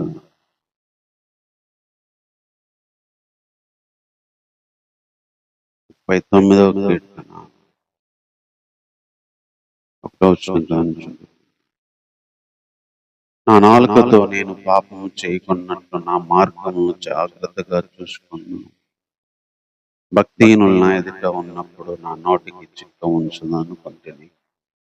నేను ఏమీయో మాట్లాడక మౌనినైతే క్షేమమును గురించి నేను పలుకక నేను మౌనంగా ఉంటిని. అయినను నా విచారం అధికమైన నా గుండె నాలో మండుచుండెను. నేను ధ్యానించుచుండగా మంట పుట్టాను. అప్పుడు నేను ఈ మాట నోరార పలికితిని, యెహోవా నా అందం ఎట్లుండినది, నా దినముల ప్రమాణం ఎంతైంది నాకు తెలుపు. నా ఆయు ఎంత అల్పమైందో నేను తెలుసుకొని కోరుచున్నాను. నా దినముల పరిమాణంను పెద్దడంతగా చేసి ఉన్నావు.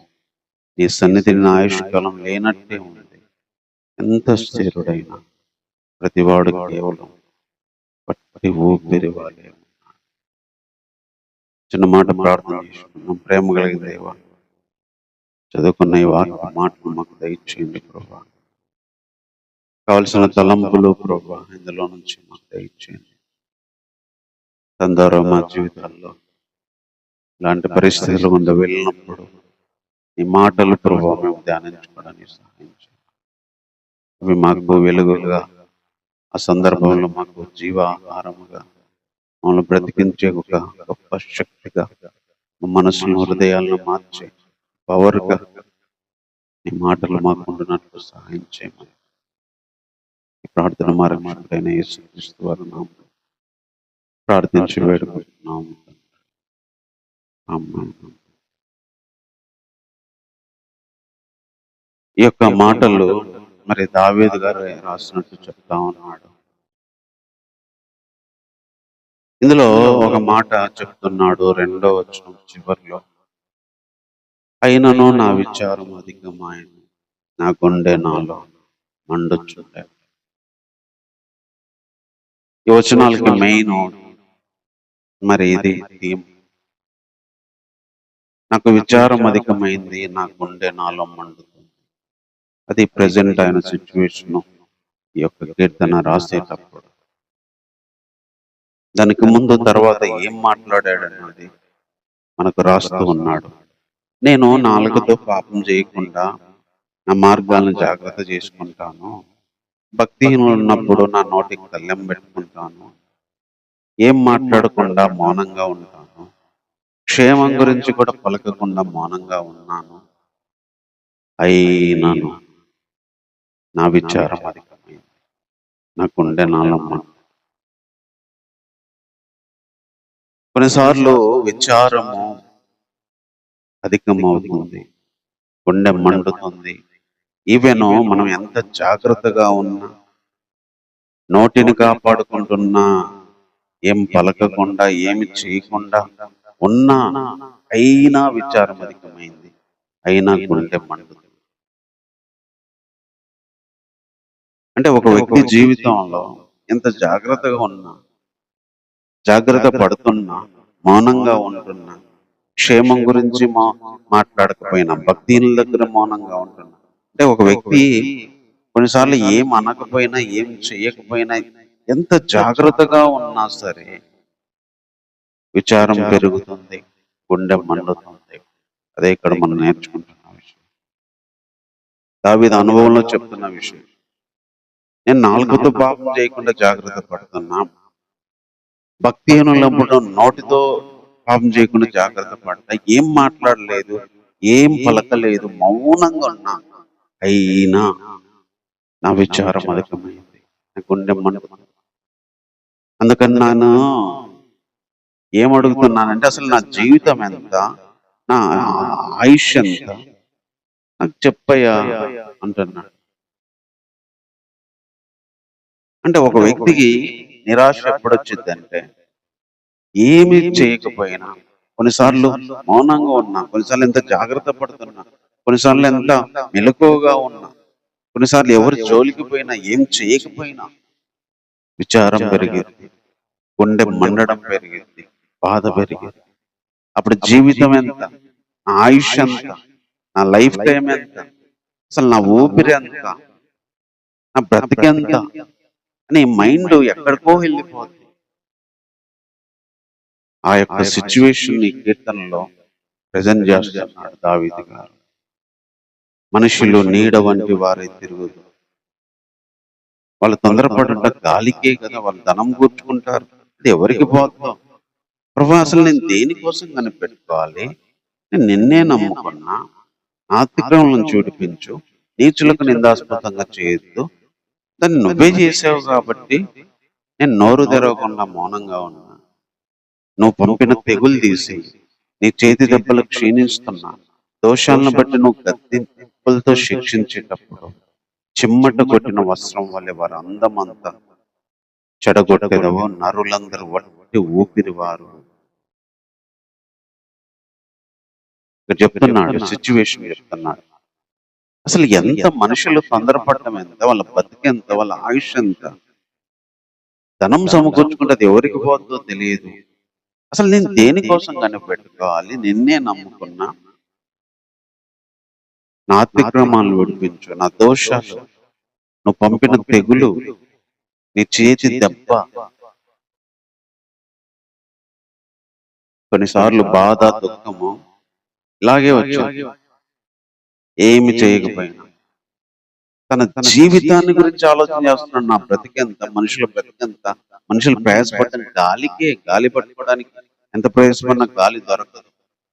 డబ్బులు ఎంత సంపాదించుకున్నా అది ఎవరికి పోతుందో తెలియదు. ఆయుష్ అంతా నరులు ఒట్టి ఊపిరి వాళ్ళే, నీడలాంటి వాళ్ళు.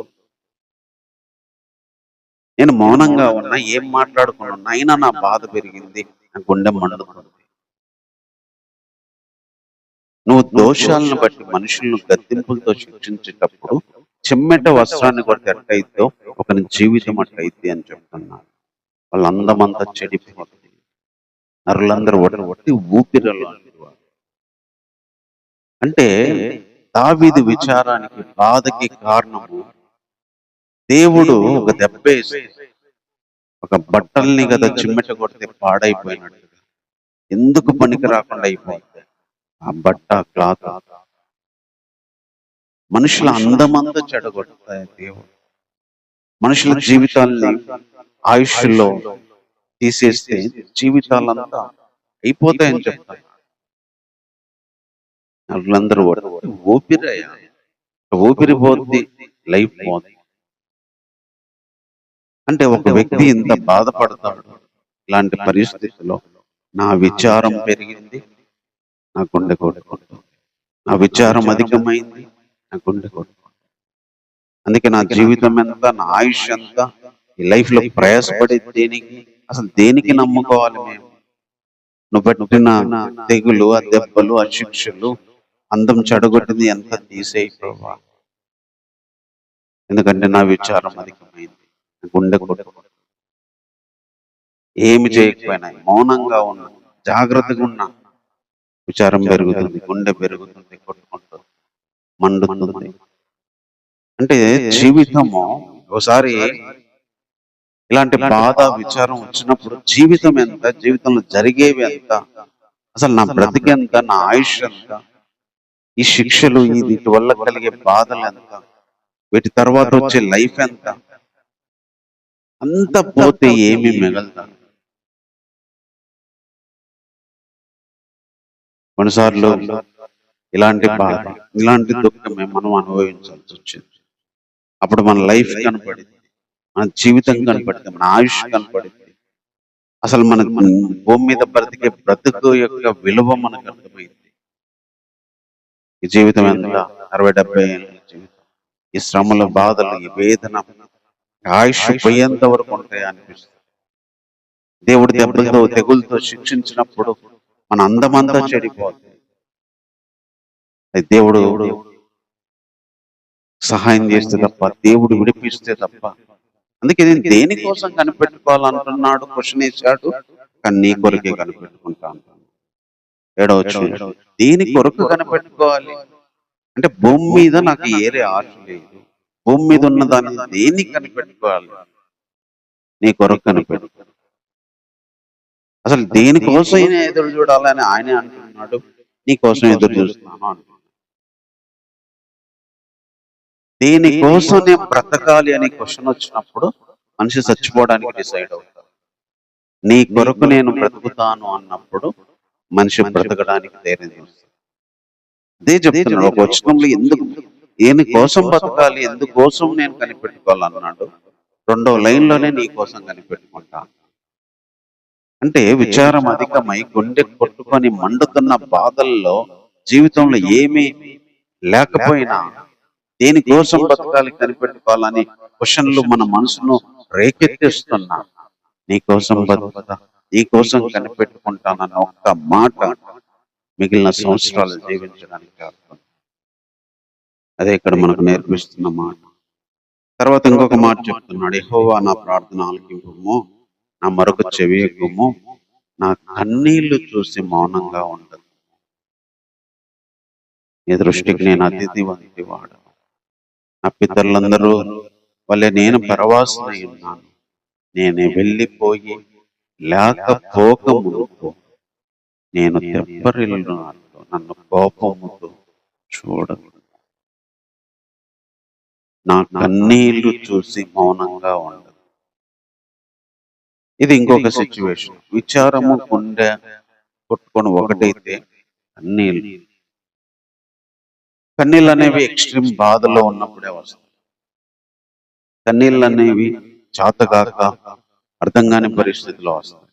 కన్నీళ్ళు అనేవి దుఃఖం ఆవరించినప్పుడు వస్తాయి, నిరాశ ఆవరించినప్పుడు వస్తాయి, అర్థం కానప్పుడు వస్తాయి, అయోమయ పరిస్థితులు ఉన్నప్పుడు వస్తాయి, అనారోగ్యాలు వచ్చినప్పుడు, ఆర్థిక సంబంధమైన ఇబ్బందులు వచ్చినప్పుడు, లేకపోతే అనేక పోరాటాలు వచ్చినప్పుడు కన్నీళ్ళు వస్తాయి.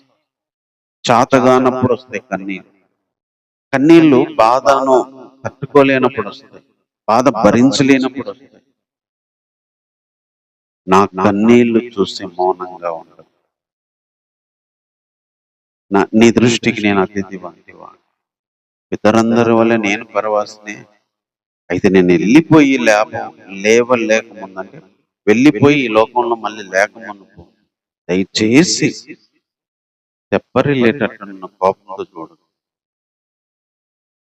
అంటే కన్నీళ్లు చూసైనా కొద్ది కనికరించాయి, నా కన్నీళ్లు చూసైనా మౌనంగా ఉండొద్దయ్యా.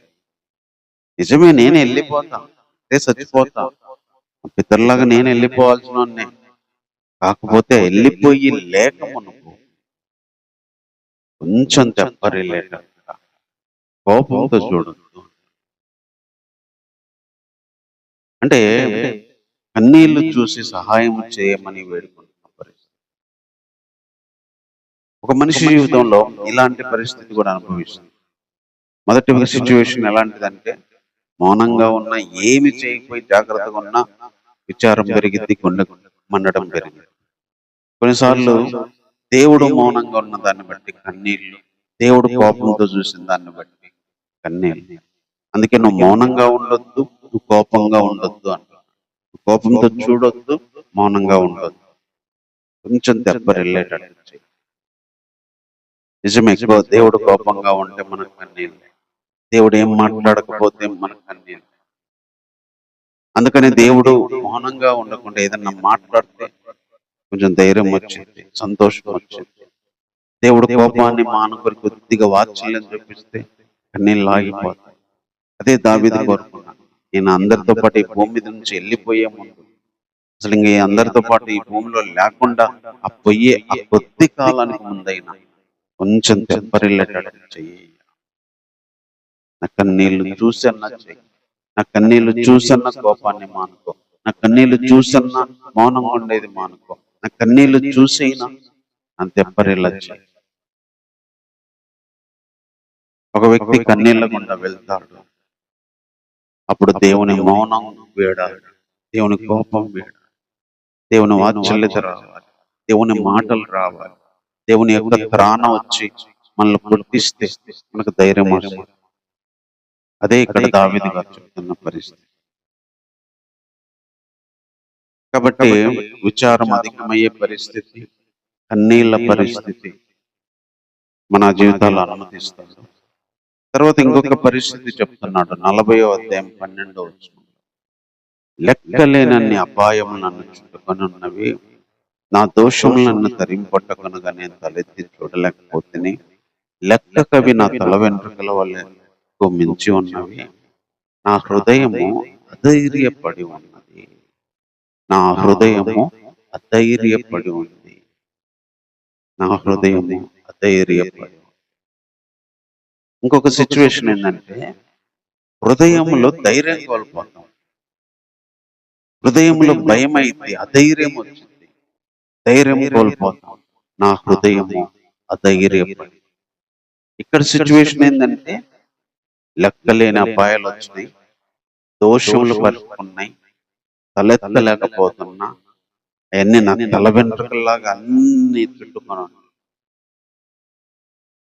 అందుకే నా హృదయం అధైర్యపడి, ధైర్యం పోయింది. కొన్నిసార్లు ఇలాంటి పరిస్థితి కూడా ఇలాంటి పరిస్థితి కూడా అనుభవించాల్సి వచ్చింది. విచారం అధికమయ్యే పరిస్థితి అనుభవించాల్సి వచ్చింది, కన్నీళ్ళ పరిస్థితి అనుభవించాల్సి వచ్చింది, హృదయము అధైర్యపడింది, ధైర్యం పోతుంది. హృదయంలో ధైర్యంగా ముందుకు అడుగేయడానికి కష్టమైంది. ధైర్యం కోల్పోతాం. ఎలా అనిపిస్తుంది? అలాంటి పరిస్థితికి చెప్తాను. నా హృదయం అధైర్యపడింది. యెహోవా దయచేసి నన్ను రక్షించు. నా సహాయానికి త్వరగా రమ్ము. నేను శ్రమల పాలై దీనున్నైతిని. ప్రభువు నన్ను తలంచుకుంటున్నాను. నా సహాయం నువ్వే, రక్షణకర్త నువ్వే. నా దేవ ఆలస్యం చేయి. హృదయం అధైర్యపడే పరిస్థితులను మనం అనుభవించాల్సి, ధైర్యం కోల్పోతాం. కొన్ని అనుకొని జరిగిన కొన్ని సంఘటనలు మనం ఎదుర్కొన్నప్పుడు, కొన్ని పరిస్థితులు చూసినప్పుడు, కొన్ని ఆలోచించినప్పుడు ధైర్యం సరిపోదు. ఎదిరించడానికి ధైర్యం సరిపోదు. గుండె సరిపోదు.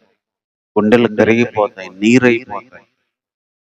ఇశ్రాయేలు ప్రజల గురించి విన్నప్పుడు మరి ఆ రోజు ఆ ప్రజల గుండెలు కరిగి నీరైనాయి.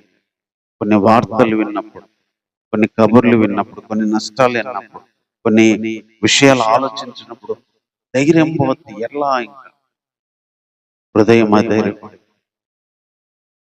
ధైర్యం కోల్పోయినప్పుడు మనిషి బతుకు మీద ఆశ కోల్పోతాడు. ధైర్యం కోల్పోయినప్పుడు జీవితం మీద హోప్స్ తీసేసుకుంటారు.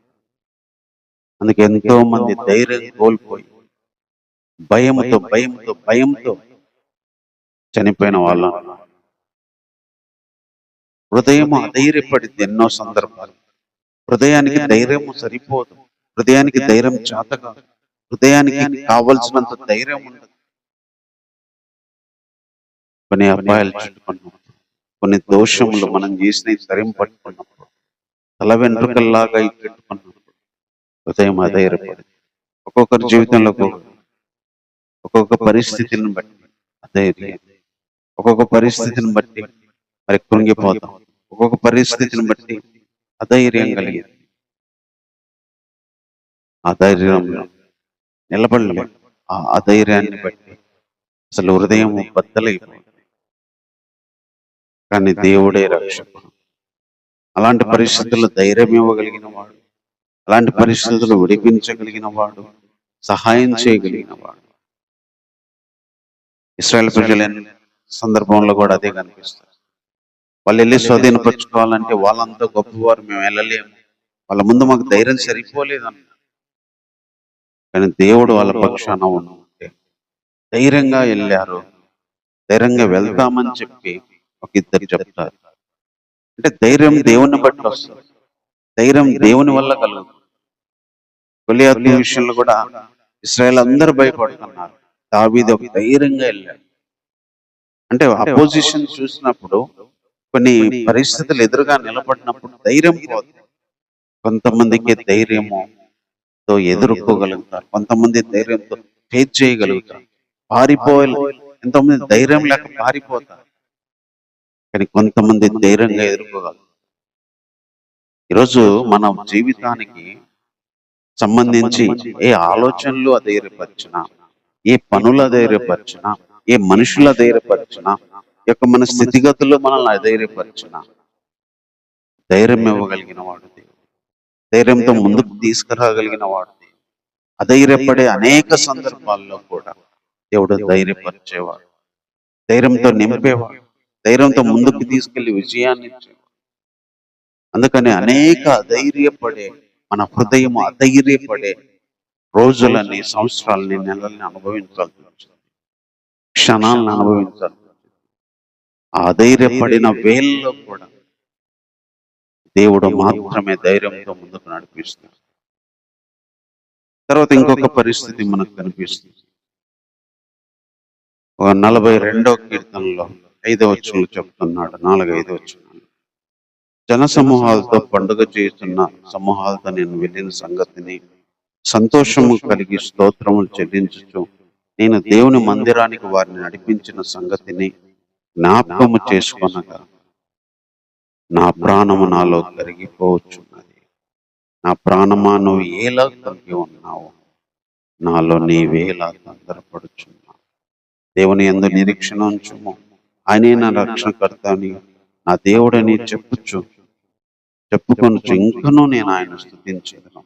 నా దేవా, నా ప్రాణము నాలో కృంగి ఉంది. తర్వాత చివరి వచనాల్లో కూడా అదే చెప్తున్నాడు. నా ప్రాణమా నీవేళ నాలో కృంగి ఉంది, నాలో నీవేళ తొందరపడుతున్నావు, నిరీక్షణ. ఇంకొక సిచ్యువేషన్ మనం ఎదుర్కొనేది ఏంటిదంటే, ప్రాణము కృంగిపోయేది, ప్రాణము తొందరపడేది. విచారం అధికమవుద్ది, గుండె కొట్టుకుంటది, మండిద్ది, కన్నీళ్లు గార్చే పరిస్థితి, హృదయం అధైర్యపడే పరిస్థితి. ఇక్కడ ఇంకొక పరిస్థితి చెప్తున్నాడు కీర్తనకారుడు. వీళ్ళు ఘోరఘోర మార్గం, ప్రాణము కృంగి, ప్రాణంతో చెప్పుకుంటున్నారు. మనుషులకు చెప్పట్ల, నా ప్రాణమాను వేల కృంగి ఉన్నావు, నా ప్రాణమాను వేల తొందరపడుతున్నావు, ఎందుకంత కృంగిపోతున్నావు, ఎందుకంత తొందరపడుతున్నావు?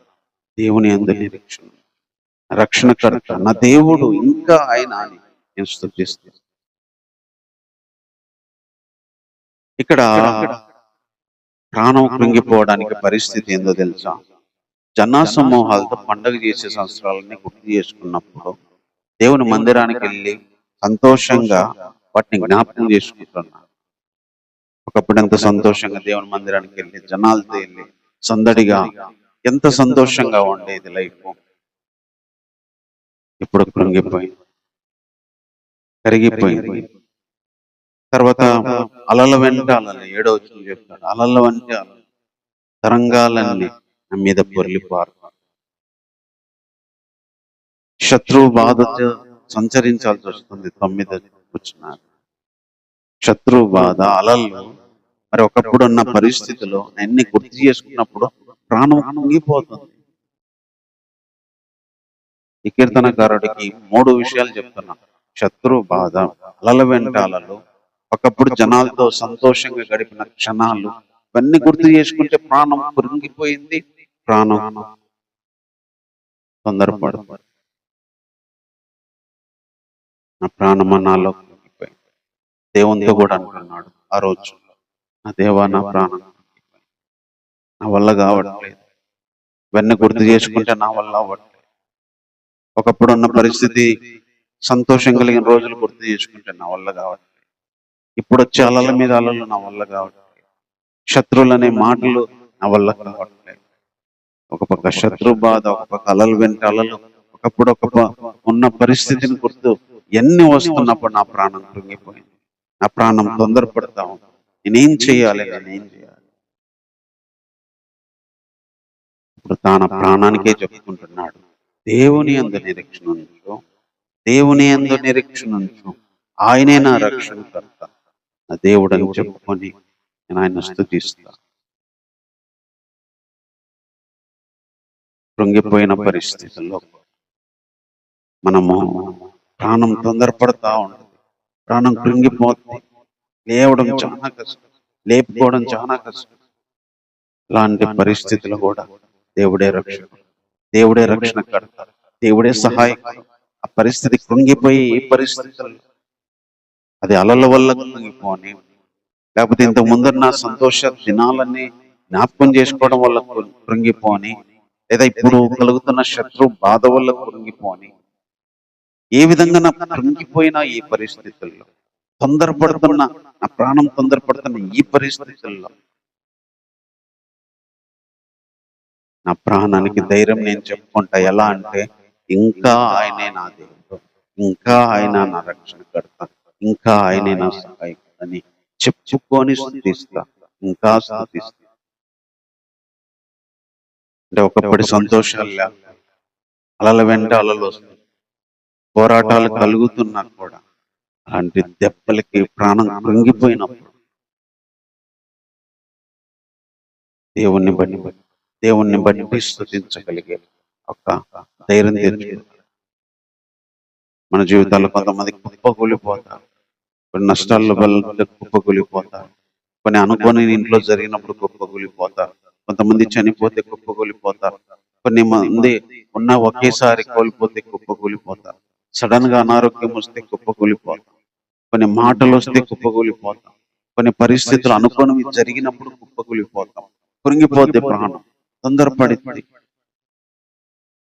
కానీ ఇంకా కూడా అలాంటి పరిస్థితుల్లో కూడా దేవుడు రక్షణకర్త, దేవుడు సహాయం చేయగలిగిన వాడు. దేవుడిని బట్టి ధైర్యం తెచ్చుకొని దేవుని స్తుతించగలగడానికి మన ప్రాణానికి మనం నేర్పించుకోవాలని చెప్తాను. కాబట్టి కీర్తనకారులు అందరూ ఇలాంటి పరిస్థితులు గుండా వెళ్ళారు. విచారం అధికమై గుండె ఎక్కువ కొట్టుకుంటూ ఉంటది, కన్నీళ్ళ గుండె వెళ్తాం, అధైర్యపడే పరిస్థితి, హృదయం ప్రాణం కృంగిపోయే పరిస్థితి. ఇలాంటి పరిస్థితుల్లో కూడా భక్తులు ఎలా బ్రతికారు, మనం కూడా అలా బ్రతకడానికి దేవుడే మనకు సహాయం చేయను కాక ప్రార్థన చేసుకుందాం. ప్రేమ కలిగిన తండ్రి, నీకు వందనాలు చెల్లిస్తున్నాను. ఇంతవరకు ఆరాధనలో సహాయం చేస్తూ వచ్చినందుకే వందనాలు. ఆ రోజు కొంతమంది భక్తులు దావీదు, కోరవు కుమారులు వాళ్ళ అనుభవాలు ఈరోజు మా జీవితాల్లో మేము అనుభవిస్తున్న అనుభవాలు అయి ఉండొచ్చు దేవా. కొన్నిసార్లు మౌనంగా ఉన్నా, జాగ్రత్తగా ఉన్నా, ఎంత ప్రభా నోరు కట్టుకొని ఉన్నా సరే దేవా, ఏమీ మాట్లాడకపోయినా విచారం అధికమవుతుంది, గుండె కొట్టుకునే పరిస్థితులు ప్రభా అనుభవించాల్సిన స్థితిలో మేము ఉండొచ్చు. ఇప్పుడు మా కళ్ళ ముందు మా జీవితమే గుర్తు రావాలి, మా ఆయుష్, మా జీవిత దినాలు ఎంత అని, మా బ్రతుకు దేనికోసం కనిపెట్టుకోవాలి అని ఒక నిరాశ రావచ్చు నా ప్రభా. ఇలాంటి పరిస్థితులు నీ కొరకు కనిపెట్టుకోవడానికి, నిన్ను బట్టి ధైర్యం తెచ్చుకోవడానికి ప్రభా మీరు ఇస్తున్న కృపను బట్టి ఉన్నాలు. అలా మేము జీవించడానికి సహాయం చేయండి. కొన్నిసార్లు కన్నీళ్ళు ప్రభా, ఎంత కన్నీళ్ళు వెళ్తున్నాయో నీకు తెలుసు ప్రభా, ఎంత గుండె కొట్టుకుంటుందో నీకు తెలుసు. నీ కోపాన్ని ప్రభా, నీ మౌనాన్ని వీడినైనా కనికరం చూపించమని వేడుకుంటున్నాం ప్రభా. ఎంతమంది కన్నీళ్ళ గుండా వెళ్తున్నారు నీకు తెలుసు, ఎంతమంది విచారం గుండా వెళ్తున్నారు నీకు తెలుసు, ఎంతమంది గుండెలు బద్దలయ్యేంతగా కొట్టుకుంటాయన్నా నీకు తెలుసు ప్రభా. ఎంతో మంది అయితే ప్రభా హృదయం అధైర్యపడి ప్రభా పెరిగి గుండెగలాగా మారి ప్రభా చాతగాని పరిస్థితులకు వెళ్తున్నాయో నీకు తెలుసు. పరిస్థితులతో పోరాడలేక, జీవితంతో పోరాడలేక, మనుషులతో పోరాడలేక ప్రభా లెక్కలేని అపాయం, లెక్కలేని దోషంలో దేవ హరిమి పట్టుకున్నప్పుడు దేవ ప్రభా ఉదయం అధైర్యపడిన వేళల్లో మా జీవితాల్లో ఉన్నాయి ప్రభా, కనికరించండి దేవ. ధైర్యంతో నింపండి. ఎంతమంది హృదయాలు అధైర్యపడ్డాయి, ఇంట్లో పరిస్థితులను చూసి, అనారోగ్యాలను చూసి, జీవితాల్లో కలిగే నష్టాలను చూసి, పనులలో కలిగే నష్టాలను చూసి ఎంతమంది హృదయాలు అధైర్యపడుతున్నాయో పడ్డాయో ప్రభా, వారందరినీ జ్ఞాపకం చేసుకోండి దేవా. ఊహించని వాటితో, అనుకోని వాటితో ప్రభా సంఘటనలతో ఎంతమంది హృదయాలు ధైర్యానికి లోనైనాయో ప్రభా, ఈ కృప చొప్పున సహాయం చేయండి, ఈ కృప చొప్పున జ్ఞాపకం చేసుకోండి. అలాగే ఎంతమంది ప్రాణాలు కుంగిపోయినాయో ప్రభా, ఎంత ప్రాణాలు తొందరపడుతున్నాయో వారిని కూడా జ్ఞాపకం చేసుకో దేవా. దేవా, ఇంతకుముందు ఆలోచించినప్పుడు, అలలను చూసినప్పుడు, కలిగే శత్రు బాధ చూసినప్పుడు ఎంతమంది ప్రభా మా జీవితాల్లో ప్రాణము కృంగిపోయిన పరిస్థితిలో దేవా, ఎంతో మంది ప్రాణములు తీసేసుకుంటే మేలు అని చెప్పేవాళ్ళు ఉన్నారు ప్రభా. అలాంటి వారందరినీ జ్ఞాపకం చేసుకోండి ప్రభా. విశ్వాసులు ఉన్నారు, అవిశ్వాసులు ఉన్నారు, వారందరినీ జ్ఞాపకం చేసుకో దేవా. నిన్ను బట్టి ధైర్యం తెచ్చుకోవడానికి, నిన్ను బట్టి రక్షణకర్తని దేవుడని ఇంకానూ స్తుతించి ముందుకెళ్ళడానికి ప్రభా ప్రతి ఒక్కరికి దయచేయండి. ఏ ఒక్కరు ఈ 4 పరిస్థితుల గుండా వెళ్తున్నారో ప్రభా, ప్రభా విచారం గుండా, కన్నీళ్ళ గుండా, అధైర్యం పడే హృదయం గుండా, కృంగిపోయిన ప్రాణం గుండా ఎంతమంది వెళ్తున్నారో మా ప్రియులు ఉన్నారు, స్నేహితులు ఉన్నారు, రక్త సంబంధులు ఉన్నారు, ఆత్మీయులు ఉన్నారు, ఎన్నో కుటుంబాలు ప్రభా ఆయా పరిస్థితులను బట్టి, జీవితంలో జరిగే ఆయా దెబ్బలను బట్టి, అనుకోని ఊహించనివి జరిగిన వాటిని బట్టి వీటన్నిటి గుండా వెళ్తా ఉన్నారు ప్రభా. వారందరినీ జ్ఞాపకం చేసుకోండి. నన్ను వచ్చిన వారిని కూడా జ్ఞాపకం చేసుకోండి. పరిస్థితి అనుభవించే వారి విషయంలో నీ కృప చూపించండి. మీరే సహాయం చేయండి దేవ. ఇంతవరకు ఈ ఆరాధనలో తోడుగా ఉన్నందుకే ఉన్నాను ప్రభా. ప్రతి ఒక్క వ్యక్తిని కృప చూపించండి. ప్రతి ఒక్క కుటుంబాన్ని జ్ఞాపకం చేసుకోండి. ఈ 4 బాధలు ఎవరెవరైతే పడుతున్నారో వారందరినీ ప్రభా మీరు కనికరించండి. మీరే మీ సమాధానంతో, మీ శాంతితో, మీ ధైర్యంతో, మీ ఆనందంతో, మీ బలముతో నింపండి ప్రభా. లేపండి ప్రభా. ప్రభా ఈ వారం మీరే సహాయం చేయదేవా. మీ ఆశీర్వాదాన్ని చూపించండి. మీ వాత్సల్యతను చూపించండి. ఈ పరిస్థితులను దాటించి నా ప్రభా, ఈ పరిస్థితుల గుండా ముందుకెళ్లే శక్తినిచ్చి ప్రభా, మరి రాబోయే రోజుల్లో బలమైన మీ ఆత్మను మనల్ని స్తుతించడానికి చేయండి. నన్ను భూమి మీద ఉన్న ప్రతి ఒక్కరిని ప్రభావాల సిద్ధపరచండి. ఇక్కడ వచ్చి విన్న వారిని కూడా సిద్ధపరచండి. మీ కృపను, మీ ప్రేమను, మీ ఆశీర్వాదాన్ని ఈ పరిస్థితుల్లో వెళ్తున్న ప్రతి ఒక్కరికి దయచేయండి. ఈ వారం అంతా, ఈ నెల అంతా, ఈ సంవత్సరం అంతా, మిగిలిన 2 నెలలు కృప మాతో ఉంచండి దేవ. రాబోయే సంవత్సరాలను, నెలల్ని, వారాలను దీవెనకరంగా మలుచుకోగలిగే జ్ఞానమును, ఈ శక్తిని ప్రసాదించండి ప్రభా. అంతకంతకు మరింతగా నీకు దగ్గరగా రావడానికి, సంపూర్ణులు అవడానికి, పరిశుద్ధులుగా మారడానికి మా కృప దయచేయండి. ఇంతవరకు తోడుగా ఉన్నందుకు వందనాలు ప్రభా. ప్రతి ఒక్కరిని మీరు జ్ఞాపకం చేసుకోమని ఆరాధనలో మీరు మాకు ఇచ్చిన ఈ తలంపుల కోసమై, మాటల కోసమై హృదయపూర్వకంగా వందనాలు చెల్లిస్తూ ఈ ప్రార్థన మా రక్షకుడైన యేసుక్రీస్తు వారి నామములో ప్రార్థించి వేడుకుంటున్నాము తండ్రి.